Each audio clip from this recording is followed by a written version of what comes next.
Hello. ನಮಸ್ತೆ. ನಮಸ್ತೆ ಗುರುಗಳೇ. ನಮಸ್ತೆ. ನಮಸ್ತೆ ಗುರು. ಹೇಗಿದ್ದೀರಿ? ಚೆನ್ನಾಗಿದ್ದೀನಿ ಗುರುಗಳೇ, ನೀವು? ಬಹಳ ಚೆನ್ನಾಗಿದ್ದೀನಿ ಸರ್. ನನಗೆ ತುಂಬಾ ಖುಷಿ ಆಯ್ತು. ಈಗ ಒಬ್ರು ಮಾತಾಡ್ತಾ ಇದ್ರು, ಅವ್ರನ್ನ ಕೇಳ್ತಾ ಇದ್ದು ಇನ್ನೊಂದು ಮೊಬೈಲ್ ಅಲ್ಲಿ ಆಡಿಯೋ ಕೇಳ್ತಾ ಇದ್ದೆ, ಇದ್ರಲ್ಲಿ ಟ್ರೈ ಮಾಡ್ತಾನೆ ಇದ್ದೆ. ಅಯ್ಯೋ ನೋಡಿ, ದೇವ್ರು ನಿಮ್ಗೆ 2 ಫೋನ್ ಇಟ್ಕೊಳ್ಳೋ ಅವಕಾಶ ಕೊಟ್ಟಾನೆ. ಇಲ್ಲ ಇಲ್ಲ ಸರ್, ಅದು ಏನಾಗಿದೆ ಅಂದ್ರೆ ನನ್ನ ಮಗನಿಗೆ ಅಂತ ತಗೊಂಡೆ ಒಂದು ಫೋನು. ಓಕೆ ಅವನ SLC ಓದ್ತಿರೋದ್ರಿಂದ ನನಗೆ ಒಂದು ಮೈಂಡ್ ಬಂದವನ್ ಕೊಡೋದು ಬೇಡ. ಈಗ ಅವ್ನು ಎಕ್ಸಾಕ್ಟ್ಲಿ. PUC ಆಗ್ಲಿ ಅನ್ಬಿಟ್ಟು ಒಂದ್ ಇಟ್ಕೊಂಡಿದ್ದ, ಹಾಗೆ ಇಟ್ಟಿದ್ನಲ್ಲ. ಹಾಗಾಗಿ ಅದ್ರಲ್ಲಿ ಟ್ರೈ ಮಾಡ್ತಾ ಇದ್ದೆ, ನಿಮ್ಗೆ ಕನೆಕ್ಟ್ ಆಯ್ತು. ನನಗೆ ತುಂಬಾ ಖುಷಿ ಆಯ್ತು. ನಂಗೆ ಯಾಕೆಂದ್ರೆ ನಿಮ್ಮ ಆಡಿಯೋ ಕ್ಲಿಪ್ಗಳನ್ನ ನಾನು ಬಹಳ ದಿನಗಳಿಂದ ಕೇಳದ್ಲೇ ಇದ್ದೀನಿ. Thank you. ಬಟ್ ನಾನ್ ಮಾತಾಡ್ಬೇಕು ಅಂತ ಎಷ್ಟು ಪ್ರಯತ್ನ ಪಟ್ಟೆ, ಬಟ್ ಒಂದೊಂದ್ಸರಿ ಅನ್ಸ್ತಿತ್ತು, ಹೊತ್ತು ನನ್ನ ವಿಚಾರನೆಲ್ಲ ಹೇಳ್ಕೊಂಡು ಏನು ಅನ್ನೋದೊಂದು ಬಂತು. ಆಮೇಲೆ ಒಂದೊಂದ್ಸರಿ ಅನಿಸ್ತಿತ್ತು, ನನ್ನ ವಿಚಾರ ಹೇಳಿದ್ರೆ ಬೇರೆಯವ್ರಿಗೆ ನನ್ನ ಒಂದು ಸ್ಫೂರ್ತಿ ಆಗ್ತದ ಈ ವಿಚಾರ ಅಂತ ಅನಿಸ್ತು. ನಿಜ ನಿಜ ನಿಜ. ಹಾಗಾಗಿ ಅದನ್ನ ಮಾತಾಡ್ಬೇಕು ಅನಿಸ್ತು ಗುರುಗಳೇ. ಅದಕ್ಕೆ ಇವತ್ತು ಎಲ್ಲಿಂದ call ಫೋನ್ ಮಾಡ್ದೆ. ಮಾಡ್ತಿರೋದು? ಬೆಂಗಳೂರಿಂದ ಗುರುಗಳೇ. ಒಳ್ಳೇದು. ಏನ್ ಮಾಡ್ಕೊಂಡಿರೋದು? ನಾನು ಒಂದು ಗಾಡಿ ಮಡಿಕೊಂಡಿದ್ದೀನಿ, ಅದನ್ನ ಡ್ರೈವಿಂಗ್ ಮಾಡ್ಕೊಂಡು ಜೀವನ ಮಾಡ್ತಾ ಇದ್ದೀನಿ. ಒಳ್ಳೇದು ಒಳ್ಳೇದು. ಕಾರ್ಯಕ್ರಮ ಯಾವಾಗ್ಲಿಂದ ನೋಡ್ತಿದ್ದೀರಿ? ಒಂದ್ 6-7 ತಿಂಗಳಿಂದನೂ ನೋಡ್ತಾ ಇದ್ದೀನಿ ಗುರುಗಳೇ.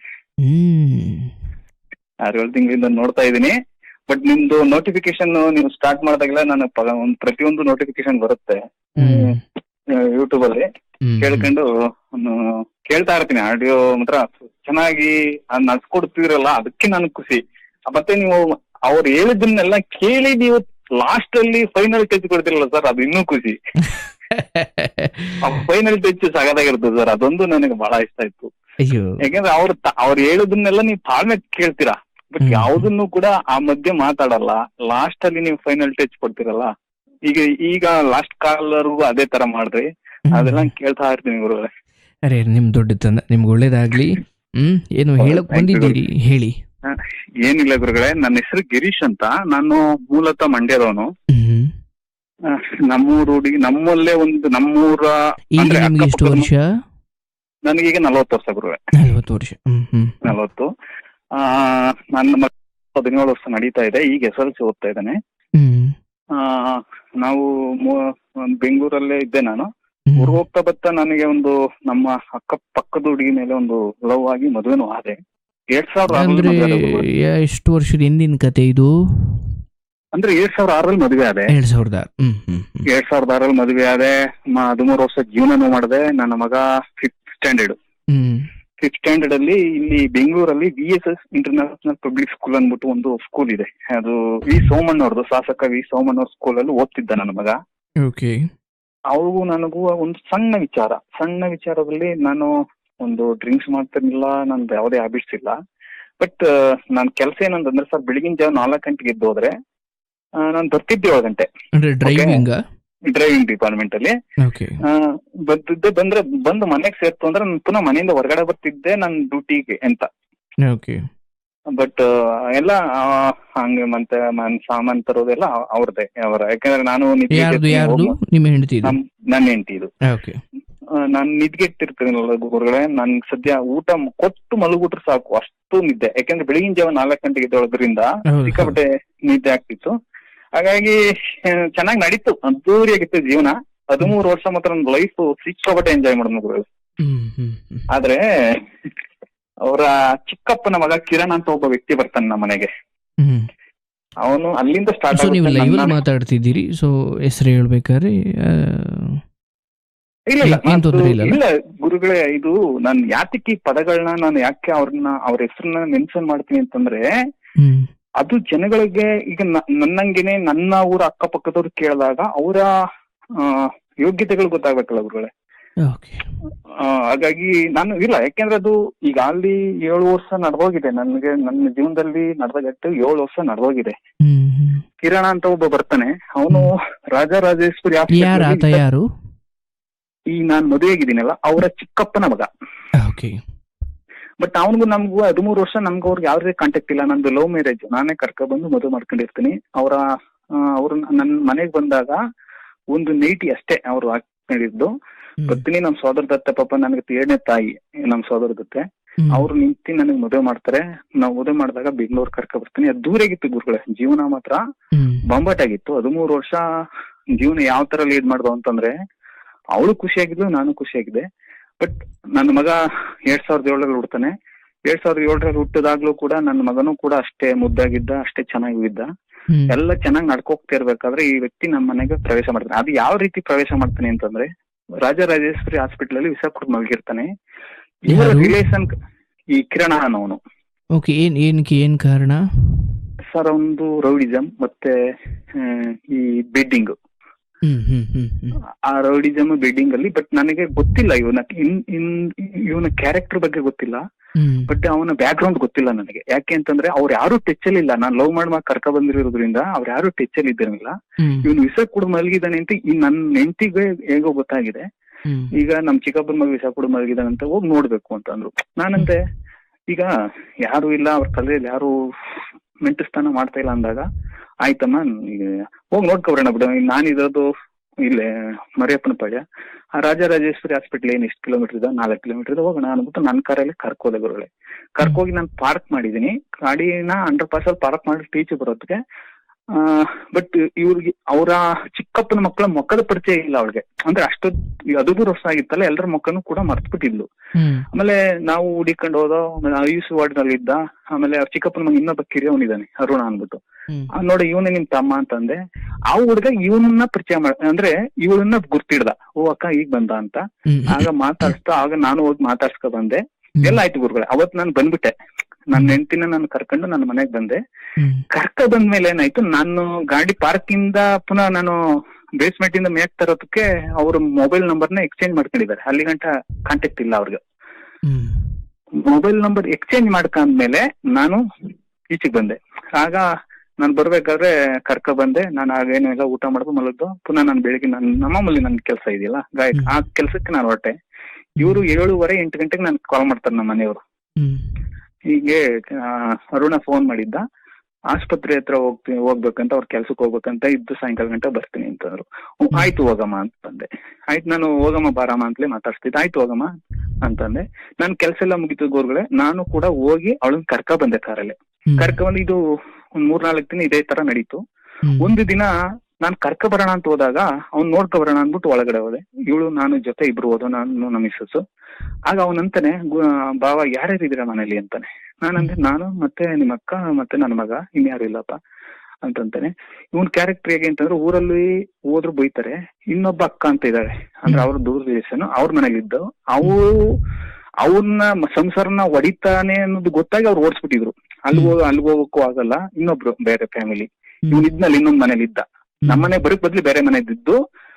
ಅಲ್ಲಿ ಅವರ ಇವನು ಸೂಕ್ಷ್ಮ ಗೊತ್ತಾಗಿ ಅವ್ರು ಓಡಿಸ್ಬಿಟ್ಟಿದ್ರು. ನಮ್ಮ ಮನೇಲಿ ಇರ್ಬೇಡಪ್ಪ, ನನ್ನ ಗಂಡನೇ ನನ್ನ ಪ್ರಶ್ನೆ ಮಾಡಲ್ಲ, ನೀನ ನನ್ ಪ್ರಶ್ನೆ ಮಾಡಕ್ಕೆ ಅಂದ್ಬಿಟ್ಟು ಅಕ್ಕ ಅಂದವ್ರು ಪಾಪ ಓಡಿಸ್ಬಿಟ್ಟಿದ್ರು ಅವಳನ್ನ. ಅಕ್ಕ, ಸ್ವಂತ ಅಕ್ಕ ಅಲ್ಲ, ಅವಳು ದೂರ ಸಂಬಂಧಿ. ನಿಮ್ಮ ಹೆಂಡತಿ ತರಾನೇ. ಆ ತರನೇ. ಆಯಮ್ಮ ಓಡಿಸ್ಬಿಟ್ಟಿದ್ರು. ಅಲ್ಲಿಗೂ ಹೋಗಕ್ಕಾಗಲ್ಲ ಬಾವ, ನಾವ್ ಊರ್ಗ್ ಹೋದ್ರೆ ಜನ ಬೈತಾರೆ, 1-2 ದಿನ ನಿಮ್ ಮನೇಲಿ ಇರ್ತೀನಿ ಅಂತಂದ. ಆಗ ನಾನು ನಮ್ಮ ಮಿಸ್ಸಸ್ ಮಕ್ಕ ನೋಡ್ದೆ. ಅವಳು ಏನ್ ಹೇಳ್ತಾನೆ ಅನ್ನೋದು ಭಾವನೆ ನನಗೆ ಆಯ್ತು. ನಾನಂದ ಹೋಲಿ ಬಿಡು, 1-2 ದಿನ ಅಲ್ವಾ ಇರ್ಲಿ ಅಂತ ನಾನು ಬಂದೆ ಸರ್. ಅವನು ಬಂದ. 2 ದಿನ ಆಯ್ತು, ವಾರ ಆಯ್ತು, 15 ದಿನ ಆಯ್ತು. ರೆಸ್ಟ್ ತಗೊಂಡ, ಹೇಳಕ್ ಇವ್ರ ಆದ. 1 ತಿಂಗಳಾಯ್ತು, ಮನೆಯಿಂದ ಆಚೆಗೆ ಹೋಗಿಲ್ಲ. ಆಯ್ತು, ನಾನೇನ್ ಮಾಡ್ದೆ, ಕೇಳ್ದೆ ಇವ್ರನ್ನ, ಮನೆ ಬಂದಿದಾರಲ್ಲ ಹೋಗ್ತಾನ ಏನು ಅಂತ. ಹೋಗ್ತಾನೆ ಅಂತ ಇವರು ನಮ್ಮ ಮನೆಯವರು ಕೂಡ ನನ್ನನ್ನ ತಳ್ಕ ಬಂದ್ರು. ನಾನ್ ಡೈರೆಕ್ಟ್ ಆಗಿ ಹೇಳಕ್ ಆಗ್ತಾ ಇಲ್ಲ. ಅದಾದ್ಮೇಲೆ ಸರ್ ಅವ್ನು ಬಂದು 6 ತಿಂಗಳು ಸರ್ ಸಂಸಾರ ಹೊಡೆದಾಕ್ಬಿಟ್ಟ. ಯಾವ ತರ ಸರ್? ನನ್ನ ಹೆಂಡತಿ ಮೊಬೈಲ್ ಅಲ್ಲಿ ನಾನು ಯಾವತ್ತೂ ಕೂಡ ನನ್ನ ಹೆಂಡತಿನ ಅನುಮಾನದಿಂದ ನೋಡಿದಂತ ವ್ಯಕ್ತಿ ಅಲ್ಲ. ಕಾರಣ ನನ್ನ ಹೆಂಡತಿ ಅಂತವಳಲ್ಲ, ನನಗೆ ಗೊತ್ತಿತ್ತು. ಆದ್ರೆ ಇವನು ಅವಳು ಗೊತ್ತಿಲ್ದಂಗೆ ಅವಳು ಮೊಬೈಲ್ ಅಲ್ಲಿ ರೆಕಾರ್ಡಿಂಗ್ ಇಟ್ಟಿದ್ದಾನೆ. ನಾನೇನ್ ಮಾಡ್ತೀನಿ, ನಾನು ಗೊತ್ತಿಲ್ಲ, ಗೊತ್ತಲ್ಲ ನನ್ನ ಪಾಡಿಗೆ ನಾನು ನನ್ಗ ಯಾರೋ ನಮ್ಮ ಸ್ನೇಹಿತರು ಇದಕ್ಕೆ ಅದೇ ಚಿಂಚನಗಿರಿ ದೇವಸ್ಥಾನಕ್ಕೆ ಹೋಗಿ ಬರೋಣ ಬನ್ನಿ, ನನ್ನ ಗಾಡಿನ ಡ್ರೈವ್ ಮಾಡ್ಕೊಳ್ಳಿ ಅಂತ ಕರೆದ್ರು. ಸರಿ ಅಂದ್ಬಿಟ್ಟು ನನ್ನ ಗಾಡಿ ನಿಲ್ಸ್ಬಿಟ್ಟು ಅವ್ರ ಗಾಡಿನ ಭಾನುವಾರ ಸಂಡೆ ಅವತ್ತು ಅದೇ ಚಿಂಚನಗಿರಿ ಹೋಗಿದ್ದೀನಿ. ಅವರು ಪೂಜೆ ಎಲ್ಲ ಮಾಡಿಸ್ಕೊ ಬಂದು ಅವರು ಮಾಮೂಲಿ ನಾನ್ ವೆಜ್ ಮಾಡ್ತಾ ಇದ್ದಾರೆ. ನಾನು ಅವ್ರಿಗೆ ಹೆಲ್ಪ್ ಮಾಡ್ತಾ ಇದ್ದೀನಿ ಸ್ವಾಮಿ. ನಿಮ್ಮ ಹೆಂಡತಿ? ಅವರಲ್ಲ, ನಾನು ಆದಿಚುಂಚನಗಿರಿ ಹೋಗಿದ್ನಲ್ಲ ಸರ್ ಸ್ನೇಹಿತರ ಜೊತೆ, ಅವ್ರಿಗೆ ಅಲ್ಲಿ ಹೆಲ್ಪ್ ಮಾಡ್ಕೊಂಡು ನಾನು ಅಲ್ಲಿ ನಿಂತಿದ್ದೀನಿ. ಇವ್ರು ಮನೇಲಿ ಇದ್ದಾರೆ. ಅಂದ್ರೆ ಅವರು ನನ್ನನ್ನ ಡ್ರೈವಿಂಗ್ ಏನ್ಬಿಟ್ಟು ಕರ್ಕೋಗಿದ್ರು. ನನಗೆ ಡ್ರೈವಿಂಗ್ ಬರಲ್ಲ ಹೈವೇ. ಈಗ ನಿಮ್ ಮನೇಲಿ ಇರೋದು ಹೆಂಡತಿ ಮತ್ತೆ ಅವ್ರ ಚಿಕ್ಕಪ್ಪ ಮಗ. ಚಿಕ್ಕಪ್ಪನ ಮಗ. ಆಯ್ತಾ, ನಾನೇನ್ ಮಾಡ್ತೀನಿ, ಅವ್ನ್ ರೆಕಾರ್ಡಿಂಗ್ ಇಟ್ಟಿದ್ದಾನೆ, ನಮಗ್ ಗೊತ್ತಿಲ್ಲ, ವಾರದಿಂದನೇ ಇಟ್ಟಿದ್ದಾನೆ. ನಮ್ಗೆ ಯಾರಿಗೂ ಗೊತ್ತಿಲ್ಲ, ಅವ್ರಿಗೂ ಗೊತ್ತಿಲ್ಲ, ನನಗೂ ಗೊತ್ತಿಲ್ಲ. ನಾವೇನ್ ಮಾಡ್ದು, ನನ್ನ ಪಾಡಿಗೆ ನಾನು ಹೋದೆ. ನಾನು ಹೋಗ್ಬೇಕಾದ್ರೆ ಕರೆಕ್ಟ್ ಆಗಿ ಸರ್ 12:30 ಒಂದೊಂದು ಕಾಲ್ ಬರುತ್ತೆ. ಅವ್ರ ಇನ್ನೊಬ್ಬ ಚಿಕ್ಕಪ್ಪನ ಮಗನ ಕಡೆಯಿಂದ, ಅಂದ್ರೆ ಈಗ ನಮ್ಮ ಮನೇಲಿ ಇದ್ದಾನಲ್ಲ ಅವ್ನ ತಮ್ಮನ ಕಡೆಯಿಂದ ನಂಗೊಂದು ಕಾಲ್ ಬರುತ್ತೆ. ಎಲ್ಲಿದ್ದೀರಾ ಬಾವ ಅಂತಾನೆ. ನಾನು ಬಂದಿದ್ದೀನಿ ಕಣಪ್ಪ ಅಂತ ಹೇಳ್ತೀನಿ, ಚಿಂಚಿನಗಿರಿಲಿ ಅಂತೀನಿ. ಬಾವ ಒಂದು ರೆಕಾರ್ಡಿಂಗ್ ಕಳಿಸ್ತೀನಿ ಕೇಳಿ ಅಂತಾನೆ. ಯಾವ್ದಪ್ಪ ರೆಕಾರ್ಡಿಂಗ್ ಅಂತೀನಿ. ಕೇಳಿ ಬಾವ ಅಂತಾನೆ. ನಾನು ಕೇಳ್ತೀನಿ. ಅವಳು ನಮ್ಮೂರವನ್ ಜೊತೆ ಒಬ್ಬನ ಹತ್ರ ಮಾತಾಡಿರ್ತಾಳೆ. ನಾನು ಅಂತೀನಿ, ಅವಳು ಯಾರು ಅಲ್ಲಪ್ಪ, ಅವಳ ಕ್ಲಾಸ್ಮೇಟು, ಮಾತಾಡಿದಾಳೆ ಅಂತೀನಿ. ಇಲ್ಲ ಬಾಬಾ, ಇನ್ನೂ ಏನೇನೋ ಮಾತಾಡಿದಾಳೆ, ಕಿರಣ ತೆಗೆದು ನನಗೆಲ್ಲ ಕಳಿಸ್ತಾ ಇದ್ದಾನೆ. ನಾನು ಏನು ಮಾತಾಡಿಲ್ಲ, ನೀವು ಏನು ಕೇಳಕ್ ಹೋಗ್ಬೇಡ್ರಿ, ಇನ್ನೊಂದು ವಾರ ಸುಮ್ಮನೆ ಇರಿ ಅಂತಾರೆ. ಆಯ್ತಪ್ಪ, ನಾನು ಸುಮ್ಮನಿರ್ತೀನಿ ಅಂದ್ಬಿಟ್ಟು ಸುಮ್ಮನಿರ್ತೀನಿ. ಅಲ್ಲಿ ನನಗೆ ಅವಳು ಮಾತಾಡಿದ್ರ ಬಗ್ಗೆ ಅಬ್ಜೆಕ್ಷನ್ ಇಲ್ಲ ಸ್ವಾಮಿ, ನನ್ಗೆ ಯಾವ್ದ್ರ ಬಗ್ಗೆಲೂ ನಾನು ಅವಳ ಬಗ್ಗೆ ನಾನು ಅನುಮಾನಿಸ್ತಿಲ್ಲ. ಯಾಕೆಂದ್ರೆ ಮಾತಾಡಿದ್ದಾರೆ ಅಂತ ನೀವು ಕೇಳಿಲ್ಲ ಗುರುಗಳೇ. ಒಂದು ವಾರ ನಾನು ಸುಮ್ಮನೆ ಆಗ್ಬಿಟ್ಟೆ. ನನ್ಗೆ ಯಾಕೆಂದ್ರೆ ನನ್ನ ಹೆಂಡತಿ ಮೇಲೆ ಪ್ರತ್ಯಕ್ಷವಾಗಿ ಕಂಡು ಪ್ರಾಮಾಣಿಸಿ ನೋಡು ಅಂತಾರೆ. ಇವತ್ತು ವೇದ ಸುಳ್ಳಾದ್ರೂ ಗಾದೆ ಸುಳ್ಳಾಗಲ್ಲ ಗುರುಗಳೇ. ಈಗ ನಾನು ಒಬ್ರ ಹತ್ರ ಮಾತಾಡ್ತಾ ಇದ್ದೀನಿ ಅಂದ್ರೆ ಅವ್ರಿಗೂ ನಮಗೂ ಸಂಬಂಧ ಇದೆಯಂತಲ್ಲ, ಒಂದು ಭಾವನೆಯಿಂದ ಅವ್ರು ಕ್ಲಾಸ್ಮೇಟ್ ಹುಡುಗ, ಅವನು ಕ್ಲಾಸ್ಮೇಟ್ ಹುಡುಗರ ಜೊತೆ ಹೋಗಬಾರೋ ಅನ್ನುವಂತ ಸ್ನೇಹ ಮಾತಾಡ್ತಾರೆ. ಆದ್ರೆ ಇವನು ಇನ್ನೊಂದು ವಾರ ಇರಿ ಬಾವ, ನಾವೆಲ್ಲ ಡೀಟೇಲ್ಸ್ ಕೊಡ್ತೀನಿ ಅಂತಾನೆ. ನಾನು ಏನು ಮಾತಾಡೋದು ಸುಮ್ಮನೆ ಆಗ್ತೀನಿ. ಆದ್ರೆ ನನಗೆ ಅವಳ ಮೇಲೆ ಏನಕ್ಕೆ ಬೇಜಾರಾಯ್ತು ಅಂತಂದ್ರೆ ಗುರುಗಳೇ, ಇವನು ನಾನು ಪಾಡಿಗೆ ನಾನು ಇದ್ದು ನನ್ನ ಡ್ಯೂಟಿಗೆ ಹೋಗಿರ್ತೀನಿ, ಇವನು ಮಂಚದ ಮೇಲೆ ಕುಂತಿರ್ತಾನೆ, ಇವಳು ಅಂದ್ರೆ ಇದು ಒಲಿ ಮಿಷಿನ್ ಮೇಲೆ ಕುಂತಿರ್ತಾಳೆ. ಏನು ಕೇಳ್ತಾ ಇರ್ತಾನೆ ಎಲ್ಲವನ್ನೂ ಕೂಡ. ಸರ್ ನೋಡಿ, ಅವ್ನು ಎಷ್ಟು ಕ್ರಿಮಿನಲ್ ಅಂತಂದ್ರೆ ಮೊಬೈಲ್ ನ ಮಡುಗ್ಬಿಟ್ಟು ಅದ್ರಲ್ಲಿ ರೆಕಾರ್ಡಿಂಗ್ ಇಟ್ಬಿಟ್ಟು ಇಬ್ರು ಸಂಭಾಷಣೆ ಮಾಡ್ತಾ ಇದಾರೆ. ಅಂದ್ರೆ ಇವನ್ ಪ್ರಶ್ನೆ ಕೇಳಿದ್ರೆ ಅವ್ಳು ಉತ್ತರ ಕೊಡ್ತಿದ್ದಾರೆ. ಆನ್ ಆಗಿದೆ ಅಂತ ಆಕೆ ಗೊತ್ತಿಲ್ಲ. ಇವನೇನ್ ಮಾಡಿದಾನೆ, ಈ ರೆಕಾರ್ಡಿಂಗ್ ತಮ್ಮನ್ ಕಳ್ಸಿದ್ದಾನೆ, ತಮ್ಮನ್ ನನಗ್ ಕಳ್ಸಿದ್ದಾನೆ. ನಾನು ಮನೆಗೆ ಹೋದೆ, ನನ್ನ ಹೆಂಡತಿ ಕೇಳಿದೆ ಏನಂತ, ಯಾಕಮ್ಮ ರಜಾಪುರ ನೀನ್ ಕಿರಣ್ ಎಲ್ಲೂ ಹೋಗಿರ್ಲಿಲ್ವಾ, ಎಲ್ಲಿ ಮನೇಲಿ ಇದ್ನ ಅಂದ್ರೆ, ಇಲ್ಲ ಎಲ್ಲೂ ಹೋಗಿರ್ಲಿಲ್ಲ ಅಂತಂದ್ರೆ. ಯಾಕೆ ಹೋಗಿಲ್ಲ, ಏನೋ ಅವ್ರ ಫ್ರೆಂಡ್ ಏನೋ ಸಮಸ್ಯೆ ಆಗಿತ್ತಂತ, ಯಾವ್ದೋ ಕೇಸು ಹಾಗೆ ಹೇಗೆ ಅಂತಂದ್ಲು. ಅಲ್ಲಮ್ಮ ಕೇಸು ಗೀಸು ಅಂತಾರೆ ಹೇಗೆ ಅದೇನು ಅಂತಂದೆ. ಇಲ್ಲ ಅದೇನೋ ಅವ್ನು ಯಾರೋ ಬೇಜಾರ್ಗೆ ಹೋಗಿಲ್ಲ ತಮ್ಮ ಫ್ರೆಂಡ್ ಕಡೆಯಿಂದ ಅಂತಂದ್ಲು. ಅಷ್ಟೇ, ನೀನೇನು ಮಾತಾಡಿ ನಿಮ್ ಜೊತೆ ಅಂತೀನಿ. ಏನು ಮಾತಾಡಿಲ್ಲ ಅಂತಾನೆ. ನಾನು ಅವ್ಳು ಕಳ್ಸಿದ್ರಲ್ಲ ಎಲ್ಲ ಕೇಳಿದ್ದೆ ನಾನು. ಅದ್ ಬಿಟ್ರೆ ಏನು ಮಾತಾಡಿಲ್ವಾ, ಏನು ಮಾತಾಡಿಲ್ಲ ಅಂತಾಳೆ. ಅವ್ಳು ಸುಳ್ಳು ಹೇಳಿದ್ದು ನನ್ಗೆ ಬೇಜಾರಾಗಿದ್ದು ಗುರುವೆ.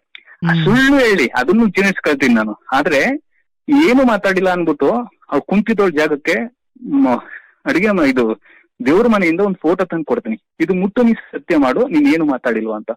ಗುರುಗಳು ಎಷ್ಟು ಈಜಿಯಾಗಿ ಮುಟ್ಟು ಸತ್ಯ ಮಾಡ್ತಾಳೆ ಅಂತಂದ್ರೆ, ಅದು ವೆಂಕಟಪ್ಪನ ಫೋಟೋ ಮುಟ್ಟು, ಕಬಳಮ್ಮನ ಫೋಟೋ ಮುಟ್ಟು ಈಜಕ್ಕೆ ಮುಟ್ಟಿ ಸತ್ಯ ಮಾಡ್ಬಿಟ್ಟ. ಏನು ಮಾತಾಡಿಲ್ಲ ಅಂತ ನನಗೆ ಆಗ ಮನ್ಸು ಹೊರದೋಯ್ತದೆ. ಅಂದ್ರೆ ಇವು ಯಮ್ಮ ಇನ್ನು ಎಷ್ಟು ನನ್ನಿಂದ ಸುಳ್ಳನ್ನ ಸತ್ಯ ಮುಚ್ಚಿಟ್ಟಿರ್ಬೋದು ಅಂತ ಮನ್ಸು ಹೊಡೆದೋಗುತ್ತೆ. ಆಗ ಗುರುಗಳ ಕೊಡ್ತೀನಿ, ಎರಡು ಮೂರು ರೇಟ್ ಕೊಡ್ತೀನಿ. ನೀನ್ ಏನ್ ಮಾತಾಡಿದೆ ತಕೋ ರೆಕಾರ್ಡಿಂಗು, ಇದ್ ಬಿಟ್ಟು ಏನು ಮಾತಾಡಿಲ್ಲ ಅಂತ ಹೇಳ್ತಿಲ್ಲ. ಹೇಗ್ ನೀನ್ ನಂಬೋದು? ನಾನು ಮನೇಲಿ ಬಿಟ್ಟು ಹೋಗ್ತೀನಿ ಅಂತಂದ್ರೆ ನಾನು ನಿಮ್ಗೋಸ್ಕರ ದುಡಿಯಕ್ ಹೋಗ್ತೀನಿ, ನಾನ್ ಸೋಕಿಗೋಸ್ಕರ ಅಲ್ಲ ಅನ್ಬಿಟ್ಟು ಹೊಡೆದ್ಬಿಡ್ತೀನಿ ಗುರುಗಳೇ. ಅಲ್ಲಿ ಗಂಟ್ಲು ನಾನು ಏನು ಮಾತಾಡಿರಲ್ಲ, ಹೊಡೆದ್ಬಿಡ್ತೀನಿ. ಹೊಡೆದಾದ್ಮೇಲೆ ಅವಳ ಜೊತೆ ನಾನು ಮಾತಾಡಲ್ಲ.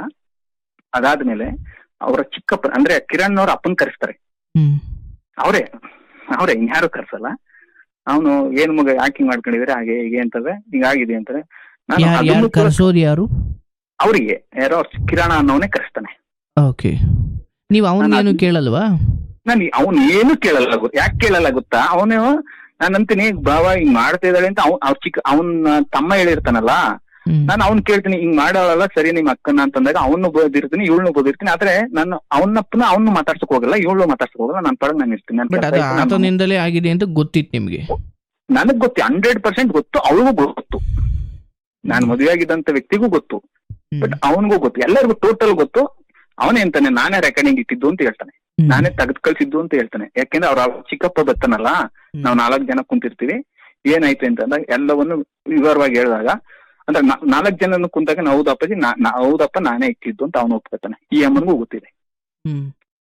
ಆದ್ರೆ ರೆಕಾರ್ಡಿಂಗ್ ಇಟ್ಟಿದ್ ಗೊತ್ತಿದ್ರು ಕೂಡ ಅವನನ್ನ ನಾನಂತೀನಿ ನೋಡಮ್ಮ ಇವನಿಂದ ಸಂಸಾರ ಹೊಡಿತಾ ಇದೆ, ಇವ್ನ ಮನೆಯಿಂದ ಆಚೆ ಹೋಗುವಂತ ಕಳ್ಸುವಂತೀನಿ. ಇವ್ರು ಕಳ್ಸಕ್ ರೆಡಿ ಇಲ್ಲ.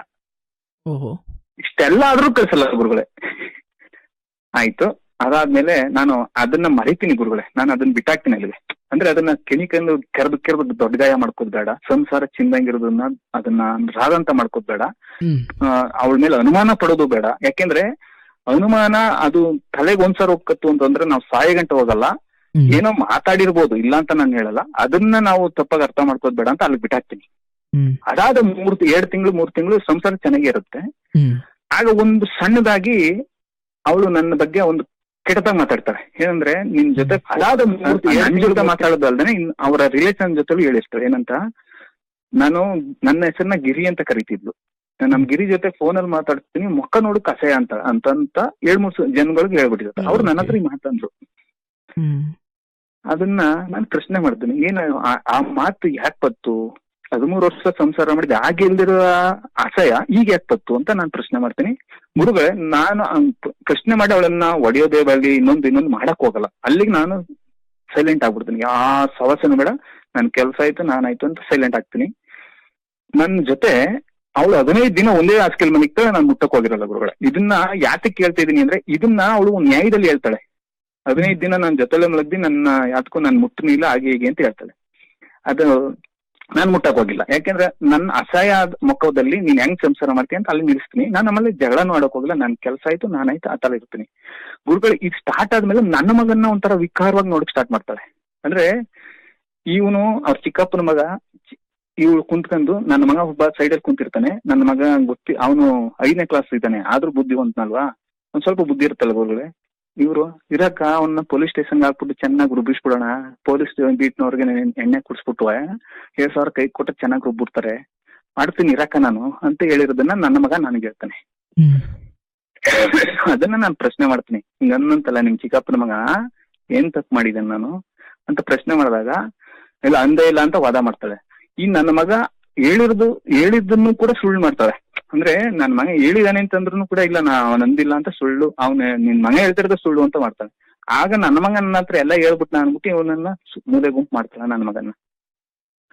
ಸರ್ ನಂಬಲ್ಲ, ಅವನು ಸ್ಕೂಲಿಂದ ಮುಗಿಸಿ ಮನೆಗ್ ಬಂದಿರ್ತಾನೆ. ಅವನು ಬಂದು ಅವ್ನ ಬಟ್ಟೆ ಯೂನಿಫಾರ್ಮ್ ಅಲ್ಲಿ ಬಿಚ್ಚಾಕಿ ಅವ್ನ ಬಟ್ಟೆ ಹಾಕೊಂಡು ಬಾಕ್ಲ ಹತ್ರ ನಿಂತ್ಕೊಂಡ್ರೆ ನನ್ನ ಮಗನ್ನ ಮಾತಾಡ್ಸಲ್ಲ ಇಬ್ರುನು. ಸರ್ ನನ್ ಮಗ ನನ್ಗೆ ಇವತ್ತಿಗೂ ಅದನ್ನ ನೆನ್ಸ್ಕೊಂಡ್ರೆ ಆ ಸಿಚುವೇಶನ್ ನೆನ್ಸ್ಕೊಂಡು ಕಣ್ಣಲ್ಲಿ ನೀರ್ ಬರ್ತವೆ. ಕೆಳಗಡೆ ಇಳಿದು ನನಗ್ ಬಂದು ಫೋನ್ ಮಾಡ್ತಾನೆ, ಬೇರೆಯವ್ರ ಹತ್ರ ಫೋನ್ ಇಸ್ಕೊಂಡು ನನ್ಗೆ ಕಾಲ್ ಮಾಡ್ತಾನೆ. ನಾನೇನ್ ಮಾಡ್ತೀನಿ, ಕಾರಲ್ಲಿ ಮೊಬೈಲ್ ಮಾಡಿಬಿಟ್ಟು ಚಾರ್ಜ್ ಹಾಕ್ಬಿಟ್ಟು ನಾನು ನಮ್ ಸ್ನೇಹಿತರ ಜೊತೆ ಟೀ ಕುಡಿತಾ ಇರ್ತೀನಿ. ನನಗ್ ಗೊತ್ತಿಲ್ಲ 5 ಕಾಲ್ ಮಾಡಿದಾನೆ. ನಾನು ಆಮೇಲೆ ಬಂದು ಮೊಬೈಲ್ ಚೆಕ್ ಮಾಡ್ತೀನಿ, 5 ಮಿಸ್ ಕಾಲು. ನಾನು ವಾಪಸ್ ಕಾಲ್ ಮಾಡ್ತೀನಿ, ಯಾರು 5 ಮಿಸ್ ಕಾಲ್ ಕೊಟ್ಟಿದ್ದೀರಾ ಅಂತ. ಅವ್ರಂತಾರೆ ಅಂಗಡಿಯವ್ರ ಹತ್ರ ಇಸ್ಕ ಮಾಡಿರ್ತಾನೆ. ಸರ್ ಯಾರೋ ನೀವು ಚಿಕ್ಕ ಹುಡುಗ ಬಂದು ಫೋನ್ ಇಸ್ಕ ಮಾಡಿದ್ರೆ ಸರ್ ನೀವು ಎತ್ತಿಲ್ಲ ಅವ್ನು ಹೊಂಟೋದ ಅಂತಾನೆ. ಆಗ ನನಗೆ ಗೊತ್ತಾಗುತ್ತೆ ನನ್ನ ಮಗ ಅಂತ. ಸರ್ ನಮ್ ಗಾಡಿಯ ಮನೆ ಮುಂದೆ ಬಂದು ಒಂದ್ ಹಾರ ನೋಡಿತೀನಿ ಸರ್. ಓಡ್ ಬಂದು ನನ್ನ ಮಗ ನನ್ನ ಗಾಡಿ ಕುಂತ್ಕೊತಾನೆ. ನಾನು ಅವನ್ನ ಸಮಾಧಾನ ಮಾಡ್ತೀನಿ. ಏನಾಯ್ತ ಮಗನ ಅಂತೀನಿ. ಅಪ್ಪಾಜಿ ನಾನು ಹಿಂಗ್ ಬಂದು ಯೂನಿಫಾರ್ಮ್ ಎಲ್ಲ ಬಿಚ್ಚಾಕ್ತೆ ಬಂದು ನಿಂತಿದ್ದೀನಿ. ಅಮ್ಮನ ಸುಧಮ್ಮನು ಮಾತಾಡ್ಸಿಲ್ಲ, ಕಿರಣ್ ಮಾಮನು ಮಾತಾಡ್ಸಿಲ್ಲ. ಹಂಗ ಅದಕ್ಕೆ ನಿನ್ ಮಾಡಿದೆ ಅಪ್ಪಾಜಿ, ಬೇಜಾರಾಯ್ತು ಅಂತಂದ. ಸರಿ ಬಿಡು ಮಗನ, ಅವ್ರು ಯಾವ್ದಾದ್ರು ಟೆನ್ಷನ್ ಇರ್ತಾರೆ ಬಿಡು ಓಲಿ ಅನ್ಬಿಟ್ಟು ನಾನೇನ್ ಮಾಡ್ತೀನಿ, ಅವ್ನಿಗೆ ಏನ್ ತಿಂಡಿ ಕೊಡ್ಸ್ಬಿಟ್ಟು ನಾನು ಮನೇಲಿ ಊಟ ಮಾಡ್ತೀನಿ. ಮಗನೇ ನೀನ್ ಹೋಟ್ಲಲ್ಲಿ ತಿನ್ಬಾರ್ದು, ಮನೆಗೆ ಹೋಗೋಣ, ಅಮ್ಮ ಮಾಡಿರ್ತಾರೆ ನೀನ್ ತಿನ್ನು, ನಾನು ತಿನ್ಕತೀನಿ ಅಂತಾನೆ. ಆಯ್ತಪ್ಪಾಜಿ. ಅಪ್ಪಾಜಿ ನಾನು ಒಂದ್ ಮಾತು ಅಪ್ಪಾಜಿ. ಏನ್ ಹೇಳೋ ಮಗನೆ? ಅಪ್ಪಾಜಿ ನಿನ್ ಜೊತೆ ಮನಿಕತ್ತೀನಿ ಇವತ್ತು ಅಂತಾನೆ. ಯಾಕ ಮಗನೆ ನಿಮ್ಮ ಅಮ್ಮನ ಜೊತೆ ಮನಿಕತ್ತೀಯ ಇವತ್ತು? ಯಾವತ್ತು ನಿಮ್ಮ ಅಮ್ಮನ ಜೊತೆ ಮನಿಕಬೇಕು ಅಂತ ಬೇಡ ಅಂತೀನಿ. ಇಲ್ಲ ಅಪ್ಪಾಜಿ ನೀನ್ ಅಂತ ಅವನು ಯಾವತ್ತೂ ಕೂಡ ನನ್ ಜೊತೆ ಅಷ್ಟೊಂದು ಅಟವಾಗಿ ಹೇಳಲ್ಲ. ಆದ್ರೂ ನಾನು ಕನ್ವಿನ್ಸ್ ಮಾಡ್ತೀನಿ. ಇಲ್ಲ ಆಯ್ತಾ ಅಪ್ಪಾಜಿ ಅಲ್ಲೇ ಮನಿಕತ್ತೀನಿ ಅಂತಾನೆ. ಸರ್ ನಾನು ಹೋಗಿ ಮಲಿಕತ್ತೀನಿ ಮಂಚದ ಮೇಲೆ. ನನ್ನ ಮಗ ಅವನೇ ನನ್ನ ಮಗ ಬಂದವನೇ ನನ್ನ ಊಟಕ್ಕೆ ಕರ್ದಿಲ್ಲ, ಬೇಡ ನನ್ನ ಊಟಕ್ಕೆ ಕರೆಯೋದು ಬೇಡ. ನನ್ನ ಮಗ ಹೋಗಿ ಅಡ್ಗೆ ಮನೇಲಿ ಊಟ ಹಾಕಿ ತಿನ್ಬಿಟ್ಟು ಸರ್ ಶಿಸ್ತಾಗಿ ರೂಮಿಗೆ ಬರ್ತಾನೆ, ಚಾ ಕಾಯಿಸ್ಕೊಂಡು ರೂಮಲ್ಲಿ ಮಲಿಕತ್ತಾನೆ, ಕೆಳಗಡೆ ಮಲಗ್ತಾನೆ. ಅವನು ರಿಸರ್ಚ್ ಮಾಡ್ಕತ್ತಿದ್ದ. ನಾನಂದೆ ಆಸ್ಕೆ ಮೇಲೆ ಬಾರ ಮಗನೇ ಅಂದೆ. ಅಪ್ಪಾಜಿ ಇಲ್ಲೇ ಮಲಿಕತ್ತೀನಿ ಅಂತ ಮಲಿಕತ್ತಾನೆ ಸರ್. ನನಗೆ ಆ ಸಿಚುವೇಶನ್ ಸಿಕ್ಕೋಬಟ್ಟೆ ನನಗೆ ನೋವು ಕೊಡುತ್ತದು. ಆಗ ನಾನೇ ಕೆಳಗೆ ಮನಿಕಂದು ಇಲ್ಲ ಮಗನ ಹೋಗ್ಬೇಕಾಯ್ತು ಅಂತಾನೆ. ಇಲ್ಲ ಅಪ್ಪಾಜಿ ಪ್ಲೀಸ್ ನಾನು ಹೋಗಲ್ಲ ಅಂತಾನೆ. ಅಷ್ಟೇ ನಿಲ್ಸ್ಬಿಡ್ತೀನಿ ಸರ್ ನಾನು.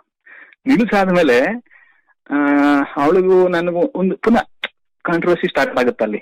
ಅಂದ್ರೆ ನನ್ನ ಮಗನ ಈ ತರ ನೋಡ್ಕೊಂಡಾಗ ಹಿಂಗ್ ಮಾಡಿದ್ರೆ ಬಿಟ್ಟಲ್ಲ ಅಂದಾಗ ಅವಳಂತಾಳೆ ನಮ್ಮ ಚಿಕ್ಕಪ್ಪನ ಮಗ ನನ್ ಜೊತೆಲಿ ಇರ್ತಾನೆ, ನೀನ್ ಬೇಕಾದ್ರೆ ಹೋಗು. ಅದೇ ಓನರ್ಗೆ, ಮನೆ ಓನರ್ಗೆ ಹೇಳ್ತಾಳೆ, ಸರ್ ನಾನ್ ಬಾಡಿಗೆ ಕೊಡ್ತೀನಿ ಅಣ್ಣ, ಅವ್ನು ಖಾಲಿ ಮಾಡೋದಾದ್ರೆ ಖಾಲಿ ಮಾಡ್ಕೋಗ್ಲಿ ಅಂತಾರೆ. ಏನಪ್ಪ ಅಂತೀಯಾ ಅಂತ. ಸರ್ ಅವಳು ಇರ್ತೀನಿ ಅನ್ನೋದ ನಾನು ಖಾಲಿ ಮಾಡ್ತೀನಿ, ನಾನು ಅಡ್ವಾನ್ಸ್ ಏನಿದೆ ಕೊಡಿ ಅಂತಾನೆ. ನಾನು ನಿನ್ನ ಅಡ್ವಾನ್ಸ್ ಕೊಡ್ತೀನಪ್ಪ, ನೀನ್ ಖಾಲಿ ಮಾಡ್ಕೋಗು ಅಂತ ಓನರ್ ಅಂತಾನೆ. ಇವಳು ಖಾಲಿ ಮಾಡಿಸಿ ಸರ್ ಅಂತಾಳೆ. ನಾನು ಏನ್ ಮಾಡ್ಬೇಕು ಸರ್ ಆಗ?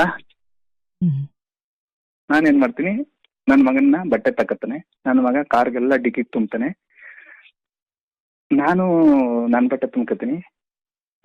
ನನ್ನ ಮಗಂದು ಯೂನಿಫಾರ್ಮ್ ಒಂದು ಪ್ಯಾಂಟ್ ಕಾಣಲ್ಲ, ಅಮ್ಮ ಯೂನಿಫಾರ್ಮ್ ಪ್ಯಾಂಟ್ ಇಲ್ಲ ಅಂತಾನೆ. ದಿವಾನ್ ಕಟ್ ಬಾಕ್ಸ್ ಒಳಗಡೆ ತಕೋಗು ಅಂತಾರೆ. ನನ್ನ ಮಗ ತಕೊಂಡು ಗಾಡಿಗೆ ಲೋಡ್ ಮಾಡ್ತಾನೆ. 1 ತಿಂಗಳು ನನ್ನ ಮಗನ ಸ್ಕೂಲ್ ಇಲ್ಲ ಸರ್. ಎಷ್ಟು ವರ್ಷದ ಮಗ ಅದು? 11 ವರ್ಷ ಮಗ. 11 ವರ್ಷದ ಮಗ ಯೂನಿಫಾರ್ಮ್ ತುಂಬ್ತಾನೆ. ಕೇಳಿದಾಗ ಮಾತಂತಾಳೆ, ಆಯ್ತು ನನ್ನ ಮಗ ಎಲ್ಲ ತುಂಬ್ಕತ್ತು ಗಾಡಿಗೆ ತುಂಬ್ತಾನೆ. ಕಾರಲ್ಲಿ ಗಾಡಿ ಸ್ಟಾರ್ಟ್ ಮಾಡ್ಕೊಂಡು ಊರ್ ಹೋಗ್ತೀನಿ. ನನ್ನ ಮಗನ ಹೋಗಿ 1 ತಿಂಗಳು ನನ್ನ ಮಗನ ಸ್ಕೂಲ್ ಇಲ್ಲ. ಯಾಕೆಂದ್ರೆ ನನಗೂ ಮನೆ ಇಲ್ಲ, ನಾನು ಡ್ಯೂಟಿ ಮಾಡ್ಕೊತಿದ್ದೆ, ಕಾರಲ್ಲೇ ಮಲಗ್ತಿದ್ದೆ. ಆಮೇಲೆ ನಮ್ಮ ಮಲ್ಲೇಶಣ್ಣ ಅಂತ ಒಬ್ರು ಇದ್ದಾರೆ, ಅವರ ಮಿಸ್ಸಸ್ ಯಾಕಿಗಿರಿ ಆ ಹುಡುಗನ ಸ್ಕೂಲ್ ಹಾಳು ಮಾಡ್ತಿದ್ದಾರೆ ನಿಮ್ ಇಬ್ಬರು ಜಾಗದಲ್ಲಿ, ನೀನ್ ನೋಡ್ಕಕ್ ಆಗಿಲ್ಲ ಅಂತಂದ್ರೆ ನಮ್ಮನೆ ಕರ್ಕ ಬಂದ್ಬಿಡು ಅಂತ ಅಂತಾರೆ. ಮಂಜಮ್ಮ ಅಂತ, ಅವಳು ಇವತ್ತು ನೆನ್ಸ್ಕತೀನಿ. ನಾನಂತೀನಿ ಅಕ್ಕ ಅವ್ನು ರಿಸರ್ಚ್ ಮಾಡ್ಕತಾನೆ ಗಣಕ ಅಂತಾನೆ. ನಮ್ಗ್ ಮಕ್ಳಿಲ್ವೇನಾ, ನಾವು ರಿಸರ್ಚ್ ಮಾಡ್ಕಂದ್ರೆ ಏನು, ಆಯ್ತು ಕರ್ಕ ಬಾ ಅಂತಾಳೆ. ನಾನ್ ಕರ್ಕೋಗಿ ಅಲ್ಲೂ 1 ತಿಂಗಳು ಬರ್ತೀನಿ ಅವ್ರ ಮನೇಲಿ. ಸರ್ ನಮ್ಮ ಮಲ್ಲೇಶ್ ಅಣ್ಣವ್ರ ಮನೆಗೂ ಅವಳ ಮನೆಗೂ 1 ಬೀದಿ ಡಿಫ್ರೆನ್ಸ್ ಅಷ್ಟೇ. ಯಾರ ಮನೆಗೆ? ಅವಳು ಇದ್ದ ಮನೆಗೆ, ನನ್ನ ಹೆಂಡತಿ ಇದ್ಲಲ್ಲ ಮನೆಗೆ ಒಂದೇ ಬೀದಿ ಡಿಫ್ರೆನ್ಸ್. ಆಗ ಅವಳು ಬಂದು ನೋಡೋದು ಇಲ್ಲ, ಮಾಡೋದು ಇಲ್ಲ. ನಾನೇನ್ ಮಾಡ್ತೀನಿ, ಒಂದ್ ಮನೆ ನೋಡ್ತೀನಿ, ಮನೆ ಮಾಡ್ತೀನಿ, ನಮ್ ತಂದೆ ತಾಯಿ ಕರ್ಕ ಬರ್ತೀನಿ. ನಮ್ ತಂದೆ ತಾಯಿ ಹಳ್ಳಿಲಿ ಇದ್ದವ್ರಿಂದ ಸಿಟಿ ಅಡ್ಜಸ್ಟ್ ಆಗಲ್ಲ, 1 ತಿಂಗಳು ಇರ್ತಾರೆ, ವಾಪಸ್ ಕಳ್ಸ್ಬಿಡ್ತೀನಿ. ನನ್ನ ಕತೆ ನಾನು ಹಣವರ ನಾನು ನೋಡ್ಕೊಂಡು ನನ್ನ ಮಗನ್ನ 5ನೇ ಕ್ಲಾಸ್ ಸಂಪೂರ್ಣ ಓದಿಸ್ಕೊಂಡೆ ನಾನು ಊರ್ ಕರ್ಕ ಬರ್ತೀನಿ ಅಂತ. ನನ್ನ ಮಗ 5ನೇ ಕ್ಲಾಸ್ ಅಂದ್ರೆ ಹೋಟ್ಲಲ್ಲಿ ಬೆಳಿಗ್ಗೆ 7 ಗಂಟೆಗೆ ಎದ್ದೊಳೋದು, ಸ್ನಾನ ಮಾಡೋದು, ಮತ್ತೆ ಬಾಕ್ಸ್ ಎಲ್ಲ ತೊಳ್ಕೊಳ್ಳೋದು, ತಗೋಗೋದು, ಹೋಟ್ಲಲ್ಲಿ ತಿನ್ಸೋದು ಸರ್, ಬಾಕ್ಸ್ ಹೋಟ್ಲಲ್ಲಿ ಹಾಕ್ಸೋದು, ತಗೋ 7:30 ಸ್ಕೂಲ್ ಹತ್ರ ಬರೋದು, ನಾನು ಡ್ಯೂಟಿಗೆ ಹೋಗೋದು. ಇದು ಕಂಟಿನ್ಯೂ ಆಯ್ತದೆ 1 ವರ್ಷ. ಯಾರು ನೋಡ್ಕೊಳ್ಳೋರು? ಅಲ್ಲ, ನಾನ್ ಬರ್ತಿದ್ದೆ ಅದಕ್ಕೆ ಮನೆಗೆ ಕರ್ಕೋಗೋದು, ಬಿಟ್ಬಿಟ್ಟು ಸ್ಕೂಲ್ ಬಿಡೋದ್ಗೆ ನಾನು ಪುನಃ ಸ್ಕೂಲ್ ಹತ್ರ ಬರೋದು, ಪುನಃ ನನ್ನ ಮಗನ್ ಕರ್ಕೊಂಡು ಏನ್ ಬೇಕು ತಿನ್ಸ್ಕೊಂಡು ಪುನಃ ತಗೋಗಿ ಟ್ಯೂಷನ್ ಬಿಡೋದು. ಅಂದ್ರೆ ಅವ್ರು 3:30 ಬರ್ತಿತ್ತು ಸ್ಕೂಲು, 5 ಗಂಟೆಗೆ ಟ್ಯೂಷನ್. ಈಗ 1.5 ಅವರ್ ಅವನ ಜೊತೆ ನಾನು ಸ್ಪೆಂಡ್ ಮಾಡ್ತಿದ್ದೆ. ಪುನಃ ಅವ್ನ 5 ಗಂಟೆ ಟ್ಯೂಷನ್ ಬಿಟ್ರೆ ನಾನು ಪುನಃ ಲೈನ್ ಮೇಲೆ ಹೋಗ್ತಿದ್ದೆ, ಗಾಡಿಗೆ ಹೋಗ್ತಿದ್ದೆ. ಪುನಃ ಅದು ಮುಗಿಸ್ಕೊಂಡು 1 ಅರ್ಧ ಗಂಟೆ 1 ಅವರ್ ಲೇಟ್ ಆಯ್ತು ಅಂದ್ರೆ ನನಗೆ ಚಿಕ್ಕಪ್ಪನ ಮಗಳೊಬ್ಳು ಇದ್ಲು, ಅವಳು ಟ್ಯೂಷನ್ಗೆ ಹಾಕಿದ್ನಲ್ಲ ಪಕ್ಕದ ಮನೆಗೆ. ಮಗನೇ ನಾನು ಬರೋದು ಲೇಟ್ ಆದ್ರೆ ಅವ್ರ ಮನೆ ತೇವಿರು ಅಂತ ಹೇಳ್ಬಿಟ್ಟು ಅವ್ರ ಮನೇಲಿ ನಾನ್ ಬರೋ ಗಂಟೆ ಅವ್ರ ಮನೇಲಿ ಇರ್ತಿದ್ನ. ನಾನ್ ಫೋನ್ ಮಾಡಿದ್ರೆ ಕೆಳಗೆ ಬರ್ತಿದ್ನ. ಬಂದು ಇಬ್ರು ಪುನಃ ಹೋಟ್ಲು ಸರ್, ಪುನಃ ಎಕ್ತಸ್ತಿದ್ವಿ ಹೋಟ್ಲಲ್ಲಿ ತಿನ್ಕೊಳ್ಳೋದು. ಒಂದೊಂದ್ಸರಿ ಬೇಜಾರಾದಾಗ ಹೋಟ್ಲಲ್ಲಿ ತಿನ್ನಕ್ಕಾಗಲ್ಲ ಅಂದಾಗ ಮನೇಲಿ ರೈಸ್ ಮಾಡ್ಕೊಳ್ಳೋದು, ಮೊಸರು ತಗೊಳ್ಳೋದು, ಇಬ್ರು ಊಟ ಮಾಡೋದು, ಇದೇ ಮಾಡ್ತಿದ್ವು ಸರ್. 1 ವರ್ಷ 5ನೇ ಕ್ಲಾಸ್ ಸಂಪೂರ್ಣ ಮುಗಿಸ್ತೆ, ತಗೊಬಂದ್ 6ನೇ ಕ್ಲಾಸ್ ನಮ್ಮ ಊರ್ಗೆ ಹಾಕ್ತೆ. ಈಗ SLC ಅದೇ ಸ್ಕೂಲಲ್ಲಿ ಓದ್ತಾ ಇದ್ದಾನೆ ಸರ್. ನನ್ನ ಮಗ ನನಗೆ ದೇವ್ರಿಗಿಂತ ಹೆಚ್ಚು ಸರ್. ನನ್ನ ಮಾತನ್ನ ಗೆರೆ ಹಾಕ್ಬಿಟ್ಟು ದಾಟ್ಬೇಡ ಅಂದ್ರೆ ದಾಟಲ್ಲ ಸರ್. ಈಗ SLC ನೀವು ನಂಬಲ್ಲ, 4 ಗಂಟೆಗೆ ಮಾಡ್ತಾನೆ ಫೋನು ಬೆಳಿಗ್ಗೆ ಜಾವ, ಅಪ್ಪಾಜಿ ಓದ್ಕೊತಾ ಇದೀನಿ ಅಂತಾನೆ. ಆಯ್ತು ಮಗನೇ, ನಾನು ಮಲಗ್ತೀನಿ, ಅವನು ಓದ್ಕತಾನೆ, ಮತ್ತೆ 7 ಗಂಟೆಗೆ ಟ್ಯೂಷನ್ಗೆ ಹೋಗ್ತಾನೆ, ಪುನಃ ಸ್ಕೂಲ್ ಮುಗಿಸ್ಕೊತಾನೆ, ಪುನಃ ಟ್ಯೂಷನ್ಗೆ 7:30 ಗಂಟೆ ಟ್ಯೂಷನ್ಗೆ ಹೋಗ್ತಾನೆ. ಈಗ 8 ಗಂಟೆಗೆ ಮನೆಗೆ ಬರ್ತಾನೆ. ಚೆನ್ನಾಗಿ ನಾ ಹೋಗ್ತಾ ಇದ್ದಾನೆ ಸರ್. ನನ್ಗೆ ಅದೊಂದು ಖುಷಿ ಇದೆ. ನಾನು ಅನ್ಕೊಂಡಿರೋದು ಏನೋ ನನ್ನ ಮಗ ದೇವ್ರು ಅದ್ಕಿತ್ಕತ್ತು ಅಂದ್ರೂ ಕೂಡ ಒಂದು ಒಳ್ಳೆ ಮಗನ್ ಕೊಟ್ಟಿದ್ದಾನೆ ಅನ್ನೋದು ಒಂದು ಕಾರಣಕ್ಕೆ ಜೀವನ ಮಾತ್ರ ಇವತ್ತಿಗೂ ಕೂಡ ನಾನು. ಆಮೇಲೆ ಒಂದ್ ಮಾತಂತಾಳೆ ಸರ್ ನನಗೆ, ನಿನ್ನ ಇಟ್ಟಿಟ್ಕೊಲ್ಲ ಪಟ್ಕೊಳ್ಳೋ ಅಲಿವಂಗ್ ಮಾಡ್ತೀನಿ ಅಂತಂತಾಳೆ. ನಾನು ಅದನ್ನ ಬಹಳ ಚಾಲೆಂಜ್ ಆಗಿ ತಗೋತೀನಿ.